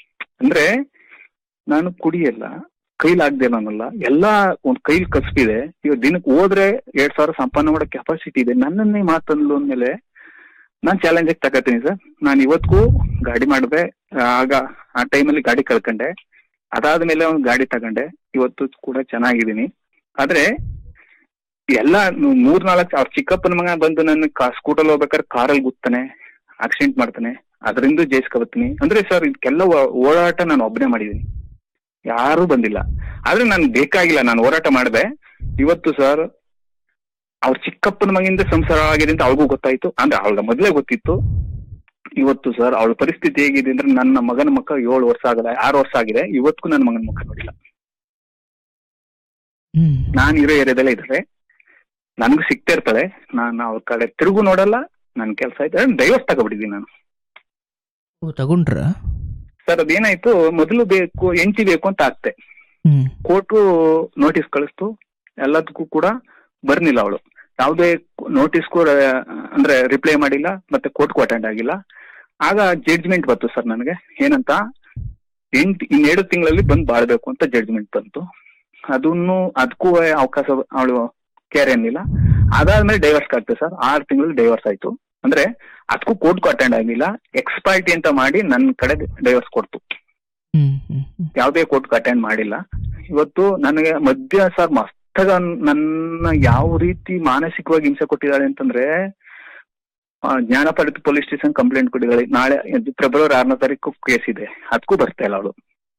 ಏನ್ ಕಂಪ್ಲೇಂಟು ಸರ್? ಏನಾಯ್ತು, ನಾನು ಯೋಚನೆ ಮಾಡ್ತಾ ಹಿಂಗೆ ಕಾರಲ್ಲಿ ಕುಂತಿದ್ದೆ, ಮನೆ ಮಾಡಿರ್ಲಿಲ್ಲ, ಯೋಚನೆ ಮಾಡ್ತಾ ಇದ್ದೆ. ನಾನು ಏನಪ್ಪ ಈ ಸಂಸಾರ ಚೆನ್ನಾಗಿದ್ದು ಹಿಂಗೆ ಹಾಳಾಗೋಯ್ತಲ್ಲ ಅನ್ಬಿಟ್ಟು ನಾನು ಫೋನ್ ಮಾಡ್ತೀನಿ ಅವಳಿಗೆ. ಅವಳು ಫೋನ್ ಮಾಡಿದಾಗ ಬ್ಯಾರೆಯವಳು ನನ್ನನ್ನ ಬೈತಾಳೆ, ಅಂದ್ರೆ ಫೋನ್ ಬೇರೆಯವ್ರು ಕೊಟ್ಟು ಬೈಸ್ತಾಳೆ ನನ್ನನ್ನ. ನಾನಂತೀನಿ ಆ ಹುಡುಗಿ ಯಾರು ಅಲ್ಲ, ನನ್ನ ಮನೇಲೆ ಇದ್ದು ನನ್ನ ಮನೇಲೆ ತಿಂದು ಹುಡುಗಿ ಅದು. ಅಂದ್ರೆ ನಾನು ಇದ್ನಲ್ಲ, ನಮ್ಮ ಮನೆಗೆ ಬರೋದು ಉಣ್ಣೋದು ತಿನ್ನೋದೆಲ್ಲ ಮಾಡ್ತಿದ್ದು ಹುಡುಗಿ. ಆ ಹುಡುಗಿ ಬೈತದೆ. ನಾನು ಈ ಹುಡುಗಿ ನನಗೆ ಹೋಗ್ಬಿಡ್ತಲ್ಲ ನಾನು ಮನೆ ತಕ್ಕ ಹೋಗ್ತೀನಿ. ನಾನಂತೀನಿ ನಿನ್ನ ಹತ್ರ ನನ್ಗೆ ಮಾತಿಲ್ಲಮ್ಮ, ನನ್ನ ಬೋದ್ ಹುಡುಗಿ ಬೇಕು. ಯಾಕೆ ಬೋದ್ಲು? ನಾನು ಅವ್ರ ಮನೇಲಿ ತಿಂದಿದ್ದೀನ ಉಂಡಿದ್ದೀನ, ಯಾಕೆ ಬೈತಾಳೆ? ನಾನ್ ನಿನ್ನ ಹತ್ರ ಮಾತಾಡಕ್ಕೆ ಅಂತ ಫೋನ್ ಮಾಡಿದೆ. ನಾನು ಏನಾರು ಹುಡುಗ ಅಲ್ಲೇ ಇದ್ನ, ಅವನು ಇದ್ದಿರ್ಲಿಲ್ಲ ಆ ಟೈಮಲ್ಲಿ, ಕೆಲ್ಸಕ್ಕೆ ಅಂತ ಹೋಗಿರ್ತಾನೆ ಅವನು. ಅವನು ಅಲ್ಲೇ ಇದ್ದ, ಅಂದ್ರೆ ಅವ್ರ ಮನೇಲಿ ಇದ್ದ. ನಾನು ನನ್ ಬೋದ್ಲಲ್ಲ ಅವಳು ಬೇಕು ಅಂತೀನಿ. ಅವಳು ಇಲ್ಲ ಅವಳ ಮನೆಗೆ ಹೋದ್ಲು ಅಂತಾಳೆ. ನಾನು ಮ್ಯಾಕ್ ಹೋಗ್ತೀನಿ, ಅವಳು 3rd ಫ್ಲೋರ್ ಮನೆ ಮಾಡಿರ್ತಾಳೆ. ಹೋಗ್ತೀನಿ, ಹೋದಾಗ ಅಲ್ಲಿ ಇದ್ದಿರಲ್ಲ. ಇನ್ನು ಎಂತ ಖಾಲಿ ಪೋಲೈಕ ಕೈಲೆಲ್ಲ ನನ್ನ ಬಯಸುವಂಗಾಗಿತ್ತು. ಯಾವ ನಾಯಿ ನರಿಗಳೆಲ್ಲ ನನ್ನ ಬೊಯ್ಯುವಂಗಾದೋ. ನಾನು ಏನ್ ಮಾಡಿದ್ದೆ ಅನ್ಬಿಟ್ಟು ಸುಮ್ನೆ ಸರ್ ಚೇರ್ ಇರುತ್ತೆ, ಒಂದು ಪ್ಲಾಸ್ಟಿಕ್ ಚೇರ್ ಮ್ಯಾಲೆ ಹಿಂಗೆ ಸಿಗ್ತೀನಿ ಸರ್. ಅದು ಅವಳಿಗೆ ಹಣೆ ಹೊಡಿತದೆ, ಅದು ಬ್ಲಡ್ ಬರೋಕ್ ಸ್ಟಾರ್ಟ್ ಆಗುತ್ತೆ. ಒದ್ದಿಗೂ ಓನರ್ ನಾನು ಕುಕ್ಕತಾಳೆ ಸರ್. ಅವಳಿಗೂ ನನಗೂ ಮಾತುಕತೆ ನಡೀತಿದ್ದಂಗೆ ಓನರು ಫೋನ್ ಮಾಡ್ತಾನೆ, ಹೊಯ್ಸಳಕ್ ಫೋನ್ ಮಾಡ್ತಾನೆ. ಹೊಯ್ಸಳ ಬಂದು ಎತ್ತಾಕ ಹೋಗುತ್ತೆ ನನ್ನ. ಸರ್ ಸ್ಟೇಷನ್ ಅಲ್ಲಿ ಕೇಳ್ತಾರೆ, ನೋಡಮ್ಮ ಮುಚ್ಚುಳಿಕೆ ಬರ್ದು ಬಿಟ್ಟು ಕಳಿಸ್ತೀವಿ, ಕಳ್ಸೋದ ಇಲ್ಲ FIR ಮಾಡೋದು ಅಂತಾರೆ. ಸರ್ ಅಷ್ಟೊತ್ತಿಗೆ ಅವ್ನು ಕರ್ಸ್ಕತ್ತಾಳೆ, ಆ ಚಿಕ್ಕಪ್ಪನ ಮಗನ್ ಕರ್ಸ್ಕತ್ತಾಳೆ. ಅವನು ಮತ್ತೆ ಆ ಹುಡುಗಿ ಮತ್ತೆ ಇವಳು 3 ಜನ ಸ್ಕೂಟರ್ ಬಂದು ನನ್ನ ಮೇಲೆ FIR ಮಾಡಿಸ್ತಾರೆ. ನೈಟ್ 11 ಗಂಟೆಗೆ, ನೈಟ್ 11 ಗಂಟೆಗೆ FIR ಆಯ್ತದೆ. 3 ದಿನ ಸ್ಟೇಷನ್ ಅಲ್ಲಿ ಕುಣಿಸ್ಕೊತಾರೆ. ಆಮೇಲೆ ಸ್ಟೇಷನ್ ಬೇಲ್ ಮಾಡ್ಕೋತಾರೆ, ಬಿಟ್ಟು ಕಳಿಸ್ತಾರೆ ಸರ್. ಆ ಕೋರ್ಟು ನಡೀತಾ ಇದೆ. ಅಂದ್ರೆ ಡೈವರ್ಸ್ ಕೇಸ್ ಎಲ್ಲ ಜನವರಿ 10ನೇ ತಾರೀಕು ಹೋದ ವರ್ಷ ಮುಗಿದಿದೆ. ಆದ್ರೆ ನಾನು ಯಾಕೆ ಮಾತು ಹೇಳ್ತಿದ್ದೀನಿ ಅಂತಂದ್ರೆ ಸರ್, ನನಗೆ ಗಾಡಿ ಆಕ್ಸಿಡೆಂಟ್ ಮಾಡ್ತಾನೆ ಅವನೇ ಸರಿ ಅಂತಾಳೆ. ಓಕೆ, ಮತ್ತೆ ಈಗ ಒಂದು 6 ತಿಂಗಳಲ್ಲಿ ಅವಳ ಬಗ್ಗೆ ಒಂದು ಕಂಪ್ಲೇಂಟ್ ಫೋನ್ ಮಾಡ್ತಾನೆ ನನಗೆ. ಮಲಗಿರ್ತೀನಿ 7 ಗಂಟೆ, ಫೋನ್ ಮಾಡ್ತಾನೆ. ನಾನು ಯಾಕೆ ಇವನು ಫೋನ್ ಮಾಡ್ತಾವನಲ್ಲ ಅಂತ ಮನ್ಸಲ್ಲೇ ಬೈಕೊಂಡು ನಾನು ಎತ್ತಲ್ಲ. ನಾನು ಯಾಕೆ ನಿಮ್ಮ ಫೋನ್ ಎತ್ತಬೇಕಂತ ಎತ್ತಲ್ಲ ಸರ್. ನಾನು ಪುನಃ ಡ್ರೈವಿಂಗ್ ಮಾಡ್ಕೊ ಹೋಗ್ತಾ ಇರ್ತೀನಿ, ಸ್ಯಾಟಲೈಟ್ ಹತ್ರ ಹೋಗಿರ್ತೀನಿ. ಆಗ ಪುನಃ ಫೋನ್ ಮಾಡ್ತಾನೆ. ನಾನು ಇವನೇ ಅಂತ ಗೊತ್ತು, ಅಲೋ ಯಾರು ಅಂತೀನಿ. ಬಾವ ನಾನು ಕಿರಣ ಅಂತಾನೆ. ಯಾವ ಕಿರಣ? ನಾನು ಬಾವ ಕಿರಣ. ಹೇಳಪ್ಪ ಅಂತೀನಿ. ನಿಮ್ಮ ಹತ್ರ ಮಾತಾಡ್ಬೇಕು, ಫ್ರೀ ಆಗಿದ್ದೀರಾ ಅಂತಂತಾನೆ. ಇಲ್ಲಪ್ಪ ನಾನು ಡ್ರೈವಿಂಗ್ ಅಲ್ಲಿ ಇದೀನಿ, ನಮ್ಮ ಡ್ರೈವಿಂಗ್ ಮುಗಿದಾದ್ಮೇಲೆ ಮಾಡ್ತೀನಿ ಬಿಡಿ ಅಂತೀನಿ. ಸರ್ ನಾನು ಯೋಚನೆ ಮಾಡ್ತೀನಿ, ಬೆಳಿಗ್ಗೆ ಮಾಡಿರ್ತಾನೆ, ಸಾಯಂಕಾಲ ಗಂಟೆ 5:30 6 ಗಂಟೆ ಯಾಕೆ ಮಾಡಿದ್ದಾನೆ, ಯಾಕೆ ಮಾಡ್ಬೇಕು, ನಾನು ಮಾಡ್ಲಾ ಬೇಡ ಅಂತ ಯೋಚನೆ ಮಾಡ್ತೀನಿ. ನಮ್ಮ ಸ್ನೇಹಿತರನ್ನ ಸಲಹೆಯನ್ನು ತಗೋತೀನಿ, ಮಾಡಿ ಕೇಳಿ ಏನಂತ ಅಂತಾನೆ. ಸರ್ ಮಾಡ್ತೀನಿ ಸರ್. ಮಾಡಿದಾಗ ಸರ್ ಅವಳ ಬಗ್ಗೆ ಕಂಪ್ಲೇಂಟ್ ಹೇಳ್ತಾನೆ, ಭಯಂಕರ ಕಂಪ್ಲೇಂಟ್ ಹೇಳ್ತಾನೆ. ಅದು ಇನ್ನೂ ರೆಕಾರ್ಡಿಂಗ್ ಇದೆ. ಏನಂತಾನೆ ಗೊತ್ತಾ ಗುರುಗಳೇ, ಅವನು ಈಗ ಅವಳು ಮದುವೆ ಆಗ್ತಾಳಂತೆ. ಮದುವೆ ನಾನು ಭಾವ ನನ್ನಿಂದ ಮೊದ್ಲಂತಾನೆ, ಭಾವ ನನ್ನಿಂದ ತಪ್ಪಾಗಿದೆ, ದಯವಿಟ್ಟು ಕ್ಷಮಿಸ್ಬಿಡಿ, ನನ್ನಿಂದ ನಿಮ್ ಸಂಸಾರ ಹೊಡೆದೋಯ್ತು ಅಂತಾನೆ. ಅಲ್ಲ ಯಾವತ್ತು ಇಲ್ಲಿರೋ ಮಾತು ಇವತ್ತು ಬರ್ತಾರೆ ಅಂದ್ರೆ ಏನ್ ಸಮಾಚಾರ ಅಂತೀನಿ. ಇಲ್ಲ ಬಾವ, ನಮ್ಮ ಅಕ್ಕ ನಮ್ಮ ಅಕ್ಕ ಹಂಗ ಅನ್ಕೊಂಡಿದ್ದೆ ಹಿಂಗ ಅನ್ಕೊಂಡಿದ್ದೆ. ಇವತ್ತು ನಮ್ಮ ಮಾತುಗೂ ಧಿಕ್ಕರಿಸಿ, ನಮ್ಮ ಅಪ್ಪನ ಮಾತುಗೂ ಧಿಕ್ಕರಿಸಿ ಈಗ ಅವಳು ಮದುವೆ ಮಾಡ್ಕೋಕ್ ಹೋಗ್ತಾ ಇದ್ದಾಳೆ. ಯಾರೋ ಚನ್ನಪಟ್ಟಣ ಇವಳು ಹೇಳಿರ್ತಾಳೆ, ಚನ್ನಪಟ್ಟಣದ ಹುಡುಗ ಅಂತ. ಅವ್ನು ಮೈಸೂರು, ಅವನು ಪ್ರಾಪರ್ ಮೈಸೂರು. ಇವಳ ಕೈಗ ಅವನ ಜೊತೆ ಮಾತಾಡುವಾಗ ಸಿಗಾಕಬಿಟ್ಟಿದ್ದಾಳೆ ಇವ. ಆಗ್ಲೂ ಕೂಡ ರೆಕಾರ್ಡಿಂಗ್ ಇಟ್ಟಿದ್ದಾನೆ. ಮತ್ತೆ ಮಾತಾಡೋದು, ಈಗ ನಾವು ನಿಮ್ ಜೊತೆ ಮಾತಾಡ್ತಾ ಇದೀವಿ ಅಂದಾಗ ಆ ಕಾಲ್ ಲಿಸ್ಟ್ ನು ತೆಗೆದಾನೆ, ಮೊಬೈಲ್ ಎಲ್ಲ ತೆಗಿಬೋದು ಅಂತ ತೆಗ್ದಿದ್ದಾನೆ. ಅವಳು ಮಾವ ಅಂತ ಕುಣಿಸ್ಕೊಂಡಿದ್ದಾಳೆ, ಹಿಂಗೆಲ್ಲ ಮಾಡಿದಾಳೆ, ಬೇಕಾದ್ರೆ ನಿಮ್ಗೆ ಸ್ಕ್ರೀನ್ ಶಾಟ್ ಕಳಿಸ್ತೀನಿ ನೋಡಿ ಅಂದ್ಬಿಟ್ಟು ಅವ್ನ ಫೋನ್ ನಂಬರು ಮತ್ತೆ ಆ ಹುಡುಗನ ಫೋಟೋ ಮತ್ತೆ ಅವಳು ಮಾತಾಡಿರೋ ಕನ್ವಿನ್ಸಿಂಗ್ ಎಲ್ಲಾನು ಕಳಿಸ್ತಾನೆ. ನಾನು ಅಂತೀನಿ, ನೋಡಪ್ಪ ನನಗೆ ಡೈವರ್ಸ್ ಆಗಿದೆ, ನನಗೆ ಜನವರಿ 10ನೇ ತಾರೀಕೆ ಜಡ್ಜ್ಮೆಂಟ್ ಬಂದಿದೆ, ನನಗೂ ಅವಳಿಗೂ ಸಂಬಂಧ ಇಲ್ಲ, ನನಗೆ ಅವಳ ವಿಚಾರ ಬೇಕೇ ಆಗಿಲ್ಲ, ನಿನ್ ವಿಚಾರನೂ ಬೇಕಾಗಿಲ್ಲ, ನಾನು ನನ್ನ ಮಗನ ಓದಿಸ್ಕೊಂಡು ನನಗೆ ಜವಾಬ್ದಾರಿ ಇದೆ, ನನ್ನ ಮಗನ್ನ ಓದಿಸಿ ನನ್ನ ಪಾಡಿಗೆ ನಾನು ಜೀವನ ಮಾಡ್ತಾ ಇದ್ದೀನಿ, ನಿಮ್ ಸಾಹಸಕ್ಕೆ ನಾನು ಬರ್ತಾ ಇದ್ದೀನ, ನನ್ ಸಾಹಸಕ್ಕೆ ಯಾಕೆ ಬರ್ತೀರಾ ಅಂತೀನಿ. ಇಲ್ಲ ಬಾಬಾ, ಈಗ ನೀವು ಕಿರಣ್ ಜೊತೆಲಿ ಇದ್ನ, ಇವನು ಹಿಂಗ್ ಮಾಡದ್ನ, ಮುಂದೊಂದಿನ ನನ್ನ ಮೇಲೆ ಬರಬಾರ್ದು, ಅದಕ್ಕೆ ನಾನು ಹೇಳ್ಬ ಅಂತ ಮಾಡಿದೆ. ಆಗಿರೋದೇ ನಿನ್ನಿಂದ ಕಣೆ ಸಂಸಾರ ಹಾಳಾಗಿರೋದು, ನಿನ್ ಬರ್ಬಾರ್ದು ಅಂತ ನಾನೇ ಕೇಳನೆ. ಅವಳು ಕೊಚ್ಚಿ ಅಂತ ಗೊತ್ತಾಯ್ತು, ಕಲ್ಲಾಕಿ ಮೊಕ್ಕ ಕರ್ಸ್ಕಲೆ, ನನಗೂ ಅದಕ್ಕೂ ಸಂಬಂಧ ಇಲ್ಲ, ಅವ್ರು ಇದ್ರಾರೋ ಇರ್ಲಿ ಸತ್ರಾರೋ ಸಾರ್ಲಿ, ನನಗೇನ್ ಅವಳು ಕಟ್ಕೊಂಡು ಅಂತೀನಿ. ಆದ್ರೂ ಇಲ್ಲ ಹೇಳ್ಬೇಕು ಅಂತ ಅನಿಸ್ತು, ಹೇಳಿದೀನಿ, ತಪ್ಪಾಗಿದೆ, ನಾನು ಕ್ಷಮೆ ಕೇಳ್ಬೇಕು ಅನ್ಕೊಂಡೆ ಅಂತ ಅಂತಾನೆ. ಗುರುಗಳೇ, ಅದಾದ ನಾನು ಮೊಬೈಲ್, ಅವ್ನು ಏನ್ ಮಾಡಿದಾನೆ, ಮೊಬೈಲ್ ಕಿತ್ಕೊಂಡಿದ್ದಾನೆ, ಸ್ಕೂಟರ್ ಕಿತ್ಕೊಂಡಿದ್ದಾನೆ, ಮಕ್ಕಳ ಮೇಲೆ ಹೊಡೆದು ಮಕ್ಕಳೆಲ್ಲ ಊದಿಸಿದಾನೆ, ಆ ಹುಡುಗನ ಜೊತೆ ಮಾತಾಡ್ತಿರೋದಕ್ಕೆ. ಅವಳಂದ್ರೆ ನನ್ಗೆ ಯಾರು ಇಲ್ಲ, ನನ್ ಜೀವನ ಮಾಡ್ಬೇಕು, ನನಗೆ ಬೇಕು ಅಂದ್ಬಿಟ್ಟು ನಾನು ಮದುವೆ ಆಯ್ತಿದ್ದೀನಿ, ನೀನ್ ಯಾರು ಕೇಳಕ್ಕಿಂತ ಅಂದಕ್ಕೆ ಹೊಡೆದ್ಬಿಟ್ಟಿದ್ದಾನೆ, ಮಕ್ಕಳ ಮೇಲೆ ಹೊಡೆದಿದ್ದಾನೆ, ಎಲ್ಲ ಊದಿಸ್ಬಿಟ್ಟಿದ್ದಾನೆ. ಅವಳು 1 ವಾರ ಕೆಲ್ಸಕ್ಕೆ ಹೋಗ್ದಂಗ್ ಮಾಡಿದ್ದಾನೆ. ಇವನು 15 ದಿನ ನಾನ್ ನಿಮ್ ರೂಮಿಗೆ ಬರಲ್ಲ ಅಂತ ಬಟ್ಟೆ ಗಿಟ್ಟೆನ ತುಂಬ್ಕೊಂಡು ಹೋಗಿದ್ದಾನೆ. ಅದಾದ 15 ದಿನ ಪುನಃ ಅಲ್ಲಿಗೆ ಬಂದಿದ್ದಾನೆ. ಬಂದು ಈಗ್ಲೂ ಜೊತೆಲೇ ಇದ್ದಾನೆ, ಈಗ್ಲೂ ಪ್ರೆಸೆಂಟ್ ಜೊತೆಲೇ ಇದ್ದಾನೆ. ಸರ್ ಅವರ ಕ್ಯಾರೆಕ್ಟರ್ ಹೇಗೆ ಅಂತಂದ್ರೆ ಗುರುಗಳೇ, ನನ್ನ ಲೈಫ್ ಅಲ್ಲಿ ಅಂತ ಕ್ಯಾರೆಕ್ಟರ್ ಹುಡುಗರ್ನ ನಾನು ನೋಡಿಲ್ಲ. ನನ್ಗೆ ನೋಡಿ, ರೌಡಿಗಳ ಕಡೆಯಿಂದ ಫೋನ್ ಮಾಡ್ಸಿದ್ದಾನೆ, ಕಾಲು ಕೈ ಮುಗಿಸ್ಬಿಡ್ತೀನಿ ಅಂತ. ನಾನಂದೆ, ನಂದೇನಪ್ಪ ತಪ್ಪಿದೆ, ತಪ್ಪೇನಾರು ಇದ್ರೆ ಬಂದ್ ಕಾಲು ಕೈ ಮುರಿರಿ, ನಂದೇನಿದೆ ಅಂತ ಅವನ ಇದಿದೆ. ಅವ್ನ ಲಗ್ಗೇರವನು ಯಾರೋ ಹುಡುಗ ಅವನು ಪ್ರಭು ಅಂತಲಂತೆ, ಅವ್ನು ನಾನು ಹಂಗೆ ಅಂತ ರೌಡಿ ಇಂಥ ರೌಡಿ ಅಂತ ಮಾಡದ. ನೀನ್ ರೌಡಿ ಆದ್ರೆ ನಿಮ್ ಮನೇಲಿರಪ್ಪ, ಇದು ಪರ್ಸನಲ್ ವಿಚಾರ, ನಿನ್ ಗೊತ್ತಿದೆ ಮಾಹಿತಿ, ಗೊತ್ತಿದ್ರೆ ತಪ್ಪ ಅವನು ಕಾನ್ಫಿಡೆನ್ಸ್ ಕಲ್ಗೆ, ನನ್ ತಪ್ಪಿದ್ರೆ ನೀನ್ ಬಂದ್ ಹೊಡಿ, ನಾನು ಹೊಡ್ಸ್ಕೊಕ್ ರೆಡಿ ಇದೀನಿ. ತಪ್ಪಿಲ್ಲ ಅಂದ್ಮೇಲೆ ನಾನು ಬಹಳ ವಾದ ಮಾಡಿದೀನಿ ಗುರುಗಳೇ, ಬಹಳ ಊರಲ್ಲಿ 4-5 ಸರ್ ನಾನಂದೆ, ಬಿಡು, ನನಗೆ ಹೆಂಡತಿ ಇಲ್ದಾರು ಪರವಾಗಿಲ್ಲ, ನನ್ನ ಮಗನ ತಾಯಿಯಾಗಿರ್ಲಿ ಅನ್ನೋದನ್ನ ಮೈಂಡ್ ತಗೊಂಡು ಎಷ್ಟು 3-4 ಸಾರಿ ನ್ಯಾಯ ಮಾಡಿಸ್ತಾ, ಯಾವ್ದಕ್ಕೂ ಬೊಗ್ನಿಲ್ಲ, ನನಗ್ ಬೇಕಾಗಿಲ್ಲ. ಅವಳು ಡೈವರ್ಸ್ ಆದ್ಮೇಲೂ ಅಲ್ಲ, ಡೈವರ್ಸ್ ಆಗಕ್ ಮೊದ್ಲು ಇವೆಲ್ಲ ಮಾತಾಡ್ದು, ಅದಾದ್ಮೇಲೆ ನಾ ಡೈವರ್ಸ್ಗೆ ಬಂದೆ. ನಮ್ಮ ಅಪ್ಪನ ನೋಡಕ್ ನಮ್ಮ ಅಪ್ಪ ತೀರೋದಾಗ್ಲೂ ಕೂಡ ನೋಡಕ್ ಬರ್ಬೋದ್ಲು. ಅವತ್ತು ನನ್ನ ಮೈಂಡ್ ಇಂದ ತರಾಗ್ದೆ ಗುರುಗಳೇ. ಯಾತಕ್ಕಿ ಮಾತು ಹೇಳ್ತಾ ಇದ್ದೀನಿ ಗುರುಗಳೇ, ನನ್ನ ಮಗ ಇವತ್ತಿಗೂ ನಾನು 15 ದಿನ ಊರ್ಗ್ ಹೋಗಿಲ್ಲ ಅಂತಂದ್ರೆ ಅಪ್ಪಾಜಿ ಯಾವ ಬತ್ತಿ ಅನ್ಕ ಕಾಲ್ ಮಾಡ್ತಾನೆ. ಆದ್ರೆ ತಾಯಿ ವಿಚಾರವಾಗಿ 6 ವರ್ಷ ಹತ್ರ ನಡೀತಾ ಇದೆ, ಇವತ್ತಿಗೂ ಅವಳ ಬಗ್ಗೆ ಮಾತಾಡಲ್ಲ ಗುರುಗಳೇ. ಇವತ್ತಿಗೂ ಅವಳ ಪರಿಸ್ಥಿತಿ ಹೇಗಿದೆ ಅಂತಂದ್ರೆ, ಈಗಲೂ ಕಾಂಟ್ಯಾಕ್ಟ್ ಅಲ್ಲ, ಅವನೇ ಮೈಸೂರು ಅವನ್ ಕಾಂಟ್ಯಾಕ್ಟ್ ಅಲ್ಲಿ ಇದ್ದಾಳಂತೆ, ಅವ ಗೊತ್ತಿಲ್ಲ, ಬಟ್ ನನಗೆ ಅದ್ರ ಅವಶ್ಯಕತೆ ಇಲ್ಲ ಗುರುಗಳೇ, ನನಗೆ ಬೇಕಾಗಿಲ್ಲ ಅದು. ಆದ್ರೆ ಅವನು ಅವಳ ಪರಿಸ್ಥಿತಿ ತಲೆ ಕೆಚ್ಕೋಬೇಕು, ಅವಂದ್ರೆ ಅದೇನ್ ಹೇಳ್ತಿಲ್ಲ ಗುರುಗಳೇ, ಅವ್ರ ಮಾಡಿದ್ದ ಅವರೇ ತಿನ್ಬೇಕು ಅಂತ ಆ ಪರಿಸ್ಥಿತಿ ಬಂದ್ ನಿಂತಿದ್ದಾಳೆ. ಈ ನನಗೆ ನಮ್ಮ ಅಕ್ಕ ಮನ್ನನು ಅಂತು, ನಮ್ಮ ಅಕ್ಕ ಇರಿ ಅಕ್ಕ ಹಿಂಗ್ ಮಾಡ್ಕೊಂಡಿದ್ದಾಳೆ ಅಂತ ಅಂದದಕ್ಕೆ ನೋಡ್ದ, ಇವಳು ಒಂದ್ ಹೆಣ್ಣು, ನಮ್ಮ ಅಕ್ಕ ಈಗ್ಲೂ ಕೊರಗ್ತಾಳೆ. ಆ ಪರಿಸ್ಥಿತಿ ಬೀದಿಗೆ ಬಂದ್ಬಿಡ್ತು, ಈಗ್ಲೂ ನೋಡು ಅವಳು ಜಂಬ ಅಂದ್ರೆ ಅಲ್ಲಿ ಜಂಬ ಕರಗ್ನಿಲ್ಲ, ಬಂದು ನಮ್ ತಪ್ಪಾಯ್ತು ಅಂತ ಕೇಳಕೋಷ್ಟು ಕಾಮನ್ ಸೆನ್ಸ್ ಇಲ್ಲ. ಈಗ್ಲೂ ಅದೇ ಆಟದಲ್ಲ ಅವಳಲ್ಲ ಅಂತ ಅಂದ್ಲು. ನಾನಂದೆ, ಅಕ್ಕ ನೀನ್ ಬಂದ್ರೆ ನೀನ್ ಮನೆಗ್ ಸೇರ್ಸ್ಕೊ, ನಾನ್ ಬೇಡ ಅನ್ನಲ್ಲ, ನನ್ನ ಮನೆಗಂತೂ ಬೇಡ ಅಂದೆ. ಅಂತ ತಪ್ಪುಗಳು ಮಸ್ತಾಗಿ ಮಾಡಿರ್ತಾರೆ, ಏನಾದ್ದು ಅಂತ ಅಂದ್ಲು. ನೋಡಮ್ಮ, ಒಂದು ಸಾರಿ ಮನಸ್ಸು ಹೊಡೋದ್ಮೇಲೆ ಅದನ್ನ ಸರ್ ಮಾಡೋದಕ್ ಆಗಲ್ಲ, ನೀ ಬೇಕಾದ್ರೆ ಇರ್ಸ್ಕೊ, ನನ್ನ ಅಭ್ಯಂತರ ಇಲ್ಲ, ಬಟ್ ನನ್ನ ಮನೆಗ್ ಬೇಕಾಗಿಲ್ಲ ಅಂತಂದೆ. ನಮ್ಮ ಅಕ್ಕನೂ ಕೂಡ ಈಗಲೂ ಅವ್ರ ಕಂಡ್ರೆ ಆಸೆಗಳ ಗುರುಗಳು, ನಮ್ ತಾಯಿಯಿಂದ ಹಿಡ್ದು ನಮ್ಮ ಅತ್ತಿಂದ ಹಿಡ್ದು ಯಾವತ್ತೂ ಕೂಡ ಅವಳನ್ನು ಇವತ್ತಿಗೂ ಒಂದು ಪದ ಬೈನಿಲ್ಲ. ನಮ್ ತಾಯಿ ಮಗಳಿಗಿಂತ ಹೆಚ್ಚಾಗಿ ನೋಡ್ಕೊಂಡಿದ್ದಾಳೆ, ಮಗಳಿಗಿಂತ ಹೆಚ್ಚಾಗಿ ಬಾಣ್ತನ ಮಾಡಿದ್ದಾಳೆ. ನಮ್ಮ ಮನೇಲೆ ನಮ್ಮ ಅವನೇ ಬಾಣ್ತನ ಮಾಡಿದ್ದು, ಮಗಳಿಗಿಂತ ಹೆಚ್ಚಾಗಿ ಮಾಡಿದ್ದಾಳೆ. ಇವತ್ತಿನ ಪರಿಸ್ಥಿತಿ, ನಾನು ಎಲ್ಲೋ ಹೋಗಿ ಹಾವಿಗೆ ಹಾಲು ಎರ್ದ್ಬಿಟ್ನ ಅಂತ ಅನ್ನೋಷ್ಟು ನೋವಾಗ್ತಾ ಇದೆ.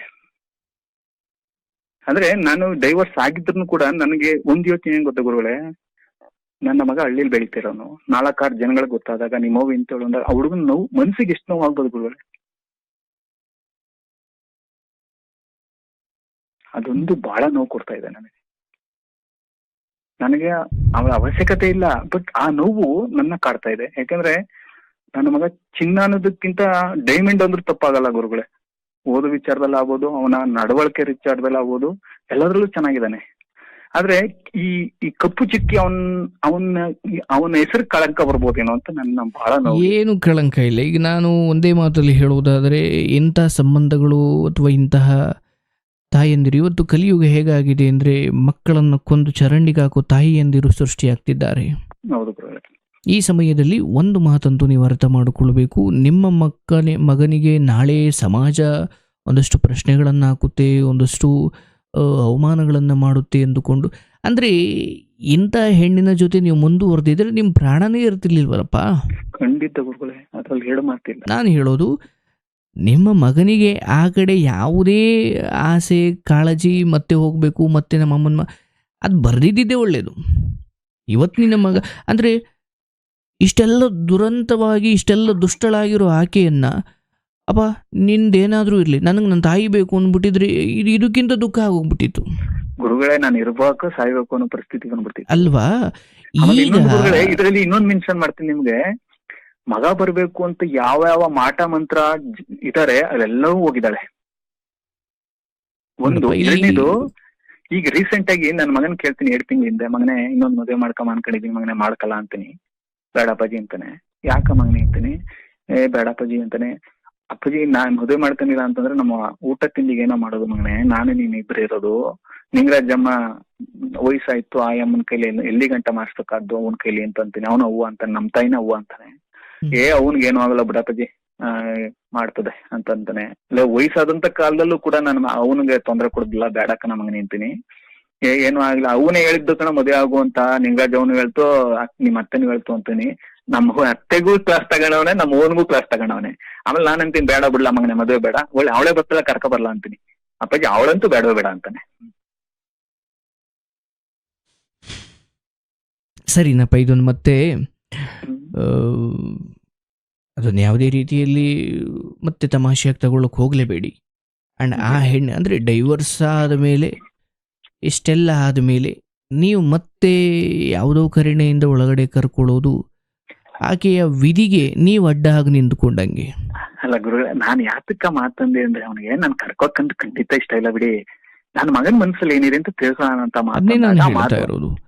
ಅಕಸ್ಮಾತ್ ನಿಮ್ಮ ಅಕ್ಕ ಅಮ್ಮನಿಗಿರುವ ಆಸೆಯನ್ನು ನೀವು ಪೋಷಣೆ ಮಾಡ್ಲಿಕ್ಕೆ ಹೋದ್ರೂ ಕೂಡ, ಯಾರಿಗೆ ಯಾವ ಸಮಯದಲ್ಲಿ ತಮ್ಮ ಕರ್ಮಗಳು ವಿಧಿ ವಾಪಸ್ ಅವ್ರಿಗೆ ತಿರುಗಿ ಹೊಡಿಬೇಕು, ಆಗ ನಿಮ್ಮಂಥ ಸಜ್ಜನರು ಅದಕ್ಕೆ ಅಡ್ಡ ಬಂದಾಗ ನಿಮ್ಮ ಸಜ್ಜನಿಕೆಯೂ ಕೂಡ ಅಲ್ಲಿ ನಾಶವಾಗಬೇಕಾಗುತ್ತೆ. ಅವ್ರಿಗೇನು ಹೊಡೆತ ಹೊಡಿಬೇಕು, ಈಗ ಅದು ಆ ಕರ್ಮಗಳು ಫಲ ಬಿಡ್ಲಿಕ್ಕೆ ಶುರುವಾಗಿದ್ದಾವೆ. ಬಟ್ ನೀವು ಕರ್ಕೊಂಡು ಒಳ್ಳೆ ಬದುಕು ಕೊಡ್ಲಿಕ್ಕೆ ಹೋದ್ರೆ ಆ ಕರ್ಮ ನಿಮ್ಮನ್ನು ಬಿಡುವುದಿಲ್ಲ. ಈ ಸಮಯದಲ್ಲಿ ಆ ಎಲ್ಲ ಅಲ್ಲಿಂದಲೇ ಏನೋ ಒಂದು ಇರೋ ಮನೆ ಇಲ್ದ ಕಾರಲ್ಲಿ ಓಡಾಡ್ಕೊಂಡೇ ಇಲ್ಲಿವರೆಗೂ ಬಂದಿದ್ದೀರಿ, ಇಲ್ಲಿಗೆ ಒಂದಾದ್ಮೇಲೆ ಮತ್ತೆ ಹಾಗೆ ನೋಡಿದ್ರೆ ನಿಮ್ಮ ಹೆಂಡತಿ ಮತ್ತು ಆತ ಇನ್ಯಾರೋ ಆ ಹುಡುಗ ಇವರೆಲ್ಲರ ಕಡೆಯಿಂದಲೂ ಅಂದರೆ ಕಿಂಚಿತ್ತೂ ಕೂಡ ಒಂದು ಮೆಸೇಜ್ ಬಂದರೂ ಅದು ನೋಡೋಕ್ಕಾಗದಿರುವಷ್ಟು ಒಂದು ಆ ಸ್ಪಷ್ಟ ಕ್ಲಿಯರೆನ್ಸ್ ಮುಕ್ತಿ ಪಡ್ಕೊಳ್ಬೇಕು. ನೋಡೋಣ ಬಿಡು ಅಥವಾ ಯಾಕಿರ್ಬೋದೋ ಏನು, ನನಗೆ ಅಲ್ಲೇನು ಸಂಬಂಧವೇ ಇಲ್ಲ ಅಂದಮೇಲೆ ನಾನು ಅದನ್ನು ಕೇಳೇನಾಗಬೇಕು. ನಿಮ್ಮ ಮಗನಿಗೆ ನೀವೊಂದು ಅತ್ಯುತ್ತಮವಾದ ಒಳ್ಳೆ ಶಿಕ್ಷಣ ಕೊಡಿಸಿದ್ದೀರಿ, ಅವನಿಗೆ ಸಂಸ್ಕಾರ ಕೊಟ್ಟಿದ್ದೀರಿ, ಅಜ್ಜಿ ಅಥವಾ ಹಳ್ಳಿಯ ಬದುಕಿನ ಕಷ್ಟ ಸುಖ ಅವನಿಗೆ ಗೊತ್ತು, ನೀವಿಲ್ಲದೆ ಹೋದ್ರೂ ಅವನಿಗೆ ಬದುಕೋದು ಗೊತ್ತು. ಈ ಸಮಯದಲ್ಲಿ ಮತ್ತೆ ಅಯ್ಯೋ ತಾಯಿ ಹಂಗೆ, ಅರೆ ಕರ್ಣನಂತಹ ಮಹಾನ್ ಯೋಧ ತನ್ನ ತಾಯಿ ಕುಂತಿ ಅಂತ ಗೊತ್ತಿದ್ದು ಕೂಡ ಆತನಿಗೆ ಗೊತ್ತಾಗಿದ್ದ ತಡವಾಗಿ ಆ ಮಹಾರಾಣಿ ಕುಂತಿ, ಆ ಹಸ್ತಿನಾವತಿಯ ರಾಣಿ, ಅವಳಿಗೆ ಮಗನಾಗಿ ಹುಟ್ಟಿದ ಕರ್ಣ. ಆದರೆ ದುರಾದೃಷ್ಟವಶಾತ್ ಮದುವೆಗೆ ಮುಂಚೆ ಹುಟ್ಟಿದ ನನ್ನ ತಂದೆ ಕುಂತಿ ಬಹುಜನಿಗೆ ಕೆಟ್ಟ ಹೆಸರು, ಇಷ್ಟು ಮದುವೆಗೆ ಮುಂಚೆ ನೀವು ಮಗು ಎತ್ಬಿಟ್ಲಲ್ಲ ಅಂತ ಸಮಾಜ ನನ್ನ ಅವಮಾನ ಮಾಡುತ್ತೆ ಅಂತ ಆ ಕರ್ಣನನ್ನು ನದಿಯಲ್ಲಿ ತೇಲಿ ಬಿಟ್ಬಿಟ್ಲು. ಆತ ಹೋಗಿ ಇನ್ಯಾರ್ದೋ ಮನೆಯಲ್ಲಿ ಬೆಳೆದ. ಕಡೆಗೆ ಯಾವತ್ತೂ ಒಂದಿವ್ಸ ಗೊತ್ತಾಯಿತು ತನ್ನ ತಾಯಿ ಕುಂತಿ ಅಂತ. ಅಂದರೆ ಅವನು ಯಾರು ಸೂತ ಪುತ್ರ, ಅವನು ಮೂಲಭೂತವಾಗಿ ಅವನೊಬ್ಬ ರಾಣಿಯ ಪುತ್ರ. ಆದರೆ ಅವನು ಬೆಳೆದಿರೋದು ಸ್ವಲ್ಪ ಕೆಳವರ್ಗದವರು ಮನೆಯಲ್ಲಿ ಅನ್ನೋ ಕಾರಣಕ್ಕೆ ಆತ ನನ್ನ ಸೂತ ಪುತ್ರ ಅಂತ ಕರೀತಾರೆ. ಆದರೆ ಹಂಗೆ ಕರೆದು ಮಾತ್ರಕ್ಕೆ ಅವನು ಕಡಿಮೆ ಆದ್ನ? ಇಲ್ಲ. ಇಡೀ ಮಹಾಭಾರತವನ್ನು ನೋಡಿದ್ರೆ ಕೃಷ್ಣ ಅರ್ಜುನರದು ಒಂದು ತೂಕವಾದರೆ ಇಡೀ ಕರ್ಣನ ತೂಕವೇ ಬೇರೆ. ಅಂದರೆ ಅವನು ಸೂತ ಪುತ್ರ, ಅವನ ತಾಯಿ ಯಾರೋ ಗೊತ್ತಿಲ್ಲ, ಅಥವಾ ಅವನಿಂದವ್ರ ಮನೆಯವನು, ಹಂಗಂದು ಮಾತ್ರಕ್ಕೆ ಅವರ ಶೋಭೆ ಏನು ಕಡಿಮೆ ಆಗಲಿಲ್ಲ. ನಾವೇ ಅಂದ್ಕೊಂಡಿದ್ದೀವಿ, ಅಯ್ಯೋ ಮಕ್ಕಳಿಗೆ ಇವತ್ತಂಗಿಲ್ಲ ಸರ್. ಇವತ್ತು ಅಪ್ಪ ಅಮ್ಮ ಯಾರು ಅಂತ ಗೊತ್ತಿಲ್ಲದವರೇ ಹಠವಾಗಿ ತಮ್ಮ ಬದುಕನ್ನು ಬದುಕೋಕೆ ನಿಂತಿದ್ದಾರೆ. ಅಂಥದ್ರಲ್ಲಿ ಹಳ್ಳಿಯಲ್ಲಿ ಹಂಗನ್ನೋದು ಸಹಜ. ಈಗ ನಿಮ್ಮ ಮಗನಿಗೆ ಇರೋ ವಾಸ್ತವ ಗೊತ್ತಿಲ್ಲದೆ ಹೋದಾಗ ಯಾರೋ ಹಂಗಂದ್ಬಿಟ್ರೆ, ನಿಮ್ಮ ತಾಯಿ ಯಾರು ಅಂತ ಗೊತ್ತನೋ ನಿನಗೆ ಅಂದಾಗ, ಅವನಿಗೆ ಅಲ್ಲಿವರೆಗೂ ಗೊತ್ತೇ ಇಲ್ಲ ಅಂದಿದ್ರೆ, ಅಪ್ಪ ಯಾಕಪ್ಪ ಹಿಂಗಂತಿದ್ದಾರೆ, ಯಾರು ನಮ್ಮ ತಾಯಿ ಏನು ಮಾಡಿದ್ದಾಳ ಅವಳು ಅಂತ ಕೇಳ್ಬೋದು. ಅವ್ನಿಗೆಲ್ಲ ನೋಡ್ಕೊಂಡೇ ಬಂದಿರಬೇಕಾದ್ರೆ ಅವ್ನು ನಿಮ್ಮ ಹತ್ರವರೆಗೂ ಬರೋದೇ ಇಲ್ಲ, ಅವನಿಗೆ ಉತ್ತರ ಕೊಡೋದು ಗೊತ್ತು. ಹೌದಲ್ಲಪ್ಪ? ಅವನಿಗೆ ಉತ್ತರ ಕೊಡೋದು ಗೊತ್ತು. ಆ್ಯಂಡ್ ಮೊದಲನೇದಾಗಿ ಅವರ ಕೊಂಕು ಮಾತುಗಳಿಗೆ ಉತ್ತರ ಕೊಡುವ ಏನು ಅರ್ಥವಿಲ್ಲದ ಮನಸ್ಥಿತಿ ನಿನ್ನ ಮಗುಂದಲ್ಲ. ಆ ವಿಚಾರದಲ್ಲಿ ಮಾತ್ರ ಒಂದು ಸ್ಟ್ರಾಂಗ್ ಆಗಿದ್ದೇನೆ ಗುರುಗಳೇ. ಸೊ ಈಗ ಆಕೆಯನ್ನ ಮತ್ತೆ ಅಂದ್ರೆ ನಿನ್ನ ಮನೆಯಲ್ಲಿ ನಿನ್ನ ತಾಯಿ ವಯಸ್ಸಾಗಲಿ ನಿಮಗೆ ಏನೋ ಆಗಲಿ, ಈಗ ಏನಿದೆಯೋ ಯಥಾವತ್ ನೀವು ಅದನ್ನು ಮುಂದುವರಿಸ್ಕೊಂಡು ಹೋಗಿ.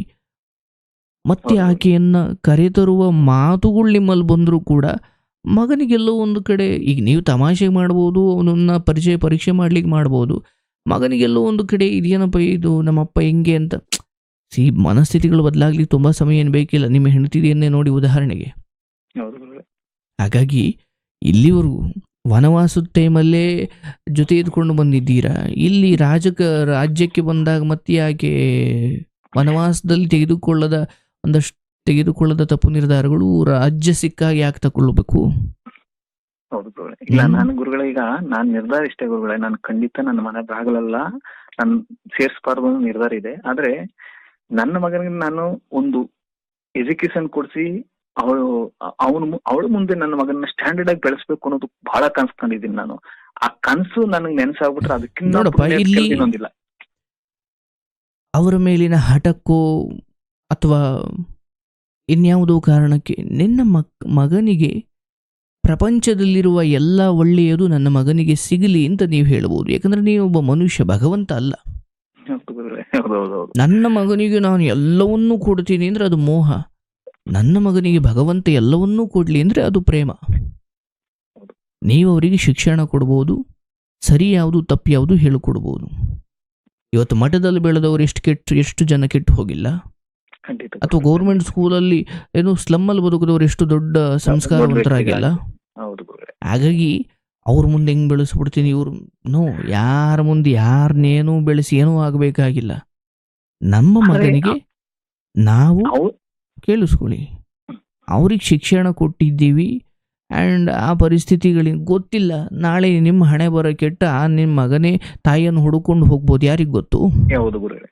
ನಾನು ಹೇಳೋದು, ಬದುಕಿನ ಅನಿರೀಕ್ಷಿತೆಗಳು ನಮ್ಮ ಅನಿಸಿಕೆಗಳಿಗಿಂತ ಅದು ವಿಧಿಯ ವಿಚಾರನೇ ಬೇರೆ ಇದೆ. ನಾವು ಬಂದದ್ದನ್ನು ಸ್ವೀಕರಿಸೋದಕ್ಕೆ ನಮಗೆ ಅವಕಾಶ ಇದೆ ಹೊರತು ನಾವು ಹಿಂಗೇ ಇರಬೇಕು ಅಂತ ಹಠ ಇಟ್ಕೊಂಡು ಕೂತ್ಕೊಂಡ್ರೆ ಜೀವನ ಅದು ಆಗ್ಲಿಕ್ಕಿಲ್ಲ. ಮಗನನ್ನು ನೀವು ಆಗ ತಾಯಿ ಅಂತಕ್ಕಂಥವಳು ಒಂದು ಮಗುವನ್ನು ತ್ಯಜಿಸುವ ಮಟ್ಟಕ್ಕೆ ಹೋದಾಗ ಒಬ್ಬ ತಂದೆಯಾಗಿ ನೀವು ಕೇವಲ ತಂದೆಯಾಗಿಲ್ಲ, ತಾಯಿ ಎಲ್ಲವೂ ನೀವೇ ಆಗಿ ಅದನ್ನು ಕಾಪಾಡಿಕೊಂಡು ಬಂದ ರೀತಿಯೇ ಸಮಾಜಕ್ಕೆ ಮಾದರಿ.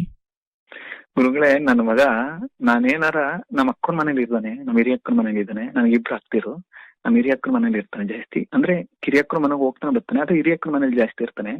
ನಾನು ಮೊನ್ನೆ ಊರ್ಗ್ ಹೋದಾಗ ಮಗನೇ ಊಟ ಮಾಡ್ಕೊಂಡು ನಾನು ನಿಂಗರಾಜ್ ಅವನ ಹತ್ರ ಮಾತಾಡ್ಕೊಂಡು ಅಲ್ಲಿ ಮಲಗಿದ್ ಬರ್ತೀನಿ ಕಣಪ್ಪಾಜಿ ಅಂತ ನಾನು ಒಂದೊಂದು ಮಾತು ಅತಿ ಪ್ರೀತಿಯಾದಾಗ ಅಪ್ಪಾಜಿ ಅಂತೀನಿ. ಅವನ್ನ ಹೋಯ್ತೀನಿ ಕಣಪ್ಪಾಜಿ ಅಂದಕ್ಕೆ ಅವನು ಅಪ್ಪಾಜಿ ಈಗ ಹೋಯ್ತೀಯಾ ಅಂದ್ಬಿಟ್ಟು ಮಕ್ಕನ ಇಷ್ಟ ಅಗಲ ಮಾಡ್ಕತ್ತಾನೆ. ಅಂದ್ರೆ ಅವನಿಗೆ ಆಸೆ ಏನ್ ಗೊತ್ತಾ, ನಮ್ಮ ಅಪ್ಪಾಜಿ ಜೊತೆ ಮಲಗ್ಬೇಕು. ಆದ್ರೆ ಅವ್ನು 17 ವರ್ಷ ಗುರುಗಳೇ, ನಾನು ಬಂದ್ರೆ ನನ್ನ ತೋಳ್ ಮೇಲೆ ಈ ಚಿಕ್ಕ ಮಕ್ಕಳಿಗಿನ್ನ ಚೆನ್ನಾಗಿ ಮನಿಕತ್ತಾನೆ. ಮತ್ತೆ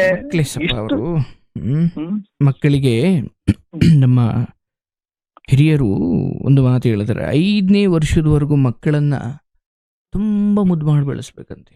ಅವ್ರಿಗೆ ಅದರ ಅವಶ್ಯಕತೆ ಇರುತ್ತೆ. ಆಗ 5ರಿಂದ 15ವರೆಗೂ ಸ್ಟ್ರಿಕ್ಟ್ ಮಾಡ್ಬೇಕಂತೆ. ಆ 15ರ ಮೇಲೆ ನೀವು ಸ್ನೇಹಿತರಾಗಿರಬೇಕು.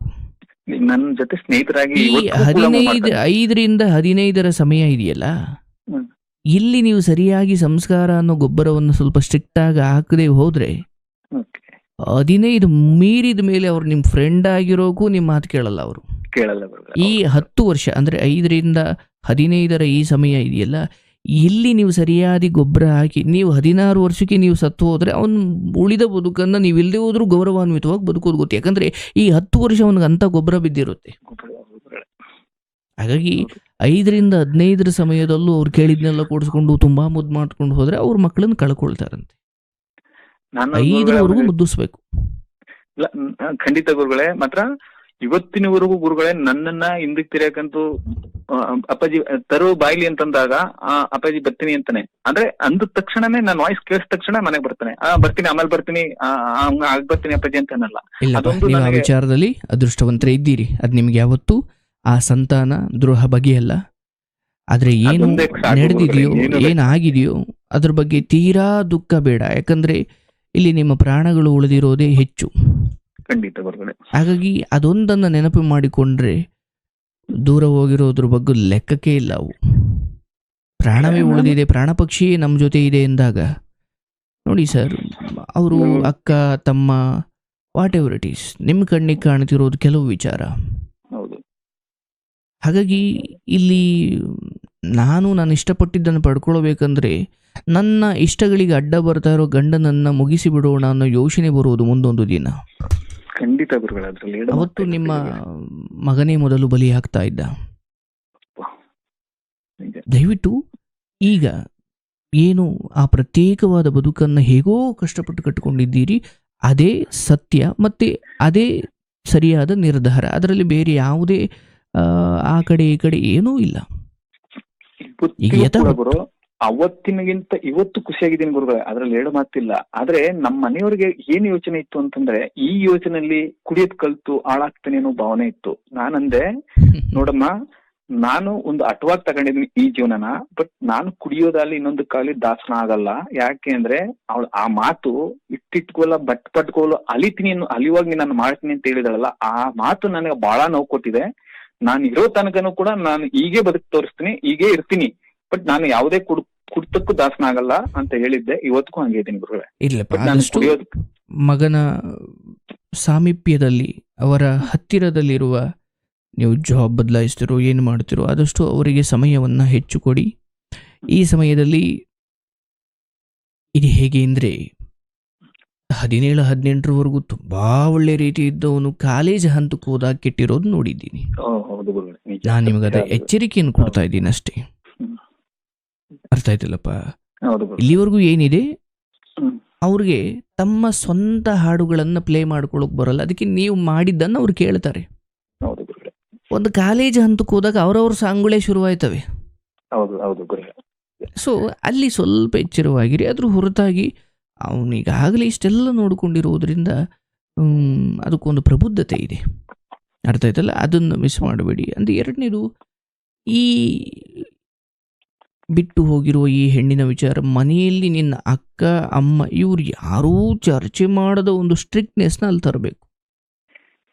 ಇಲ್ಲ, ನಮ್ಮ ತಾಯಿ ಮಾತ್ರ ಯಾವುದೇ ಕಾರಣಕ್ಕೂ ಅವ್ರ ಬಗ್ಗೆ ಚರ್ಚೆ ಮಾಡಲ್ಲ. ಯಾಕೆಂದ್ರೆ ಆ ನೋವು ನಮ್ಮ ತಾಯಿನ ಇವತ್ತಿಗೂ ಬಿಟ್ಟಿಲ್ಲ. ನನ್ನ ಮಗನ್ ಬಾಳ ಹಿಂಗಾಯ್ತು ಅನ್ನೋದೊಂದು ಕೊರಗಿದೆ. ನಾನು ಹೇಳ್ತೀನಿ, ನೋಡವ, ನನ್ನ ಬಗ್ಗೆ ನೀನ್ ಯಾವುದೇ ಕಾರಣಕ್ಕೂ ಕೊರಗೋಗ್ಬಿಡ. ಯಾಕೆಂದ್ರೆ ನಾನು ಆರಾಮಾಗಿದ್ದೀನಿ, ಚೆನ್ನಾಗಿದ್ದೀನಿ, ನನ್ನ ಚಿಂತೆ ಬಿಡು, ಬಟ್ ನಿನ್ನ ಆರೋಗ್ಯದ ಬಗ್ಗೆ ಜ್ಞಾನ ಕೊಡು ಅಂತ ನಾನು ಇವತ್ತಿಗೂ ಅದು ಹೇಳ್ಕೊಂಡಿದ್ದೀನಿ. ಬಹಳ ಒಳ್ಳೆಯದು.